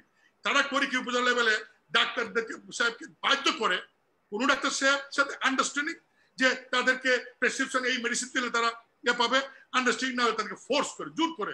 এইগুলি সরকার যদি না দেখে, এইগুলিকে কিন্তু দেখতে হবে, কারণ করাপশনটা শুধু এক জায়গায় না, করাপশন কিন্তু সব জায়গায়। এখন সেখানে হ্যাঁ আমার এলাকায় আমি চেষ্টা করছি এগুলি বন্ধ করতে এবং অনেকটা সফল হয়েছি। আমরা যারা রাজনৈতিক নেতৃবৃন্দ, আমরা যারা পলিটিশিয়ান, বিশেষ করে এমপি মন্ত্রী, আমাদের যদি সদ ইচ্ছা থাকে আমরা চেষ্টা করি, বা যে বিএমএ যারা ডাক্তার সাহেবরা আছেন তারাও চেষ্টা করে, তাহলে কিন্তু আমাদের এটা কিন্তু এই কমানো সম্ভব। কারণ এখন একটা ট্রেন্ড হয়ে গেছে, এমপি বাড়ি গাড়ি করে ফেলতে হবে, একজন অ্যাসিস্ট্যান্ট সেক্রেটারি বাড়ি গাড়ি করে ফেলতে হবে, একজন মেডিকেল ডাক্তার 2-4 বছর পরেই তারও বাড়ি গাড়ি করে ফেলতে হবে। এই যে মানসিকতা, এই মানসিকতা থেকে আমাদের বেরিয়ে আসতে হবে, আমাদের বেরিয়ে এসে সৎ জীবনযাপন করতে হবে। কারণ এখন গভর্নমেন্টে এই যে বেতন স্কেল করছে, সেই বেতন স্কেল একজন সরকারি অফিসার কর্মচারী মোটামুটি ভাবে কিন্তু আমি মনে করি মানে প্রধানমন্ত্রী শেখ হাসিনা আগের বেতন যে 3 গুণ বেতন বৃদ্ধি করেছেন, এখন যে বেতন সেই বেতনে কিন্তু সম্মানজনক ভাবে মোটামুটি চলে যায়, সেখানে কিন্তু করাপশন করতে হয় না। কিন্তু আজকে আপনি ঢাকা শহরের সমস্ত ফ্ল্যাট, সমস্ত গাড়ি আপনি একটা একটা চেক করেন, দেখেন এগুলি মালিককে, কয়জন মালিক পলিটিশিয়ান আর কয়জন মালিক আপনার আমলা বা অন্যান্যরা। আপনি দেখবেন খুব অনেক আমলা আছেন যারা বলবেন তাদের ছেলেমেয়েরা থাকে কোথায়, বিদেশে লেখাপড়া করে, কোথায় লন্ডনে, কে আমার শালায় আমার আছে, আমার শালি আছে ওরা নিয়ে গেছে, আমার ছেলে কালার আছে। সমস্ত আমাদের শালা শালিরা শ্বশুর বাড়ির ধনী, তাদের ছেলে মেয়েদেরকে বিদেশে লেখাপড়া করায়। আমরা শ্বশুর বাড়ি ধনী পাইলাম না যে আমাদের শালা সম্বন্ধীরা আমাদের বাচ্চাদেরকে লেখাপড়া করাবে। এগুলি কি? এগুলি আপনার সোর্স ধরবা। এখন প্রশ্নটা হইলো যে ধরবে কে? কারণ ধরতে গেলে তো যে হ্যান্ডস প্রয়োজন। এই যে আজকে মাননীয় প্রধানমন্ত্রী তার দলেরই অনেক অ্যারেস্ট করেছেন, দেখেন গিয়ে পারলে যে ওই উইদিন দ্য পার্টি প্রধানমন্ত্রীর উপরে প্রেসার দেবে, কেন ধরলেন? কারণ এখন যদি এই মানে আমরা যদি সবাই এগিয়ে না আসি, পার্টির লোক, এমপি মন্ত্রী বা সমাজে যে সমস্ত বিদগ্ধজন, আমরা যদি সবাই করাপশনটাকে দূর করার জন্য দেশপ্রেমী উদ্বুদ্ধে এগিয়ে না আসি, তাহলে তো এইগুলি মানে এগুলি কমবে না। তাই আমি মনে করি আমরা যে যে অবস্থা আছি, যে যেখানে আছি না কেন, সেইখান থেকে আমাদেরকে এই দেশপ্রেমী উদ্বুদ্ধ হয়ে ভালো কাজগুলি করার চেষ্টা করতে হবে। দুর্নীতি আমরা নির্মূল করতে পারবো না, কমাতে তো পারবো, কিন্তু কমাইতে যদি পারি তাও তো হয়। এই দেখেন এক ওসি সে মেরে ফেললো বহু লোক এই আপনার গুলি করে, এগুলি কি? এগুলি তো সমর্থনযোগ্য না। এবং এরকম অনেকে আছে, এরকম মানে বিভিন্ন ডিপার্টমেন্টের লোক এই যে সমস্ত কাজ করে, এগুলিকে আমি মনে করি খুব শক্তভাবে অ্যাকশন দেওয়া উচিত। আমি মাননীয় প্রধানমন্ত্রীকে বলবো যে আপনি অন্ধভাবে এই করাপশন যারা করে, হোক আপনার দলে হোক আরেক দলে, যেই হোক যেই থাকুক, তাকে আপনি কড়াভাবে শুধুমাত্র কিছু অ্যারেস্ট করবেন আর পিছনের যারা আছে তাদেরকে ধরবেন না, তাহলে হবে না। একদম জায়গা মতো হিট করেন, কিছু হিট করেন, কিছু মানে এই যারা নাকি খুব পাওয়ারফুল বা যারা নাকি খুব ইনফ্লুয়েন্সিয়াল এরকম লোক করাপশন যারা করে, কিছু ধরেন, কিছু মানে ধরে জেল ফাঁস দেন, দেখবেন যে অন্যরা তখন অটোমেটিক্যালি মানে করাপশনটা কমাবে। কারণ যখন দেখবে যে বিচার হয়, তখন দেখবে যে সাজা হয়, তখন দেখবে যে ইয়াস মুজিবুল হকের মতো এমপি কেও গভর্নমেন্ট ছাড়ে নাই, সেও জেলে গেছে, তখন কিন্তু অন্যরাও সাবধান হয়ে যাবে। কাজেই আমার মনে হয় আমরা সার্বিকভাবে সবাই যদি একজন আরেকজন সমালোচনা করে, একদল আরেকদল সমালোচনা করে, আমরা সবাই যদি এই অন্তত মানে একটা দেশপ্রেমী এগিয়ে আসি, তাহলে মনে আমাদের একটা ভালো পরিবেশ হবে। শুধু স্বাস্থ্য অধিদপ্তর না, সব জায়গায় শিক্ষায় কোথায় নাই শিক্ষা ডিপার্টমেন্টে যান, আপনি দেখেন কি অবস্থা। এই পিডব্লিউ যান, দেখেন যে বালিশ, একটা বালিশ কিনতে কি 8,000 টাকা লাগে, একটা বালিশ 6 তলা তুলতে 3,500 টাকা খরচ হয়। এইগুলি কি বলে? আবার সেই বালিশের যে কন্ট্রাক্টর, সে আবার বেল পায়ে গেল এই কয়েকদিন আগে। সেই বালিশের কন্ট্রাক্টর আবার জেলে থাকা অবস্থায় শাহাদত, আবার সে 70-80 কোটি টাকার কাজ পায়ে গেল। এইগুলি তো মানে এগুলি দেখতে হবে। এগুলি যদি দেখার না হয়, এবং দেখার দায়িত্ব তো সবচেয়ে বেশি সরকারের, সরকারের উপরে সময় দায়িত্ব আসে। আমরা বলতে এটা ধরে দিতে পারি, বিরোধী দল হিসেবে আমরা বলতে পারি যে সরকার ধরবে। আমার মনে হয় মানে প্রধানমন্ত্রী আন্তরিকতা আছে, উনি চেষ্টা করছেন, তবে এই চেষ্টাটা আরো স্ট্রংলি করতে হবে, আরো মানে খুব কড়াভাবে করতে হবে, এবং আমি মনে করি যে খুব শক্তভাবে করতে হবে। তাহলে বোধ আমরা এই সমস্ত থেকে বেরিয়ে আসতে পারবো। আর এই কোভিড আমাদেরকে অনেক কিছু শিক্ষা দিছে, কোভিড থেকে আমাদের শিক্ষা নিতে হবে। আর বাংলাদেশে এখন ওই যে আপনার মাস্ক পরানো, অমুক পরানো, এগুলি এখন কোর্ট করে, মোবাইল কোর্ট করে, আমার মনে হয় আর এটাকে মানে আমি ডাক্তার সাহেবরে বলি যে এটা আর বোধহয় আনা যাবে না। কারণ আমি 3 দিন আগে গেছি, আমার সাথে ওসি মাস্ক, ইউনো মাস্ক, আমার মাস্ক, আর কেউ মাস্ক নেই, সবাই হাসে। স্যার আপনারা মরণকে এত ভয় পান? হ্যাঁ, মাস্ক, আল্লাহ তো আছে। আসলে প্রবলেম হচ্ছে আমরা তো আমাদের মধ্যে অনেক গোড়ামি আছে, আমাদের মানুষের মধ্যে অনেক সময় একটা ধর্মীয় গোড়ামি, যে এই সমস্ত আল্লাহ আছে, আল্লাহ দেখবেন। এটা তো আমরা চেষ্টা করছি, মানুষকে বলছি যে এই কারণে আপনারা মাস্ক ইউজ করেন, আমরা চেষ্টা করছি। চেষ্টা করলেও আসলে মানুষে কি করবে, দেন গরিব দেশের মানুষ, তার রুটি রুজার প্রশ্ন, তার কাজের প্রশ্ন, সেখানে সার্বক আমি মাস্ক ইউজ করতে পারি, আমার এলাকার মানুষ তো মাস্ক ইউজ করবে কোন সময়? রিক্সা পোলার, তারপর দোকানের লোক, তারা তো করতে পারে না। তবু চেষ্টা করছে যে সাবধান থাকা তো ভালো।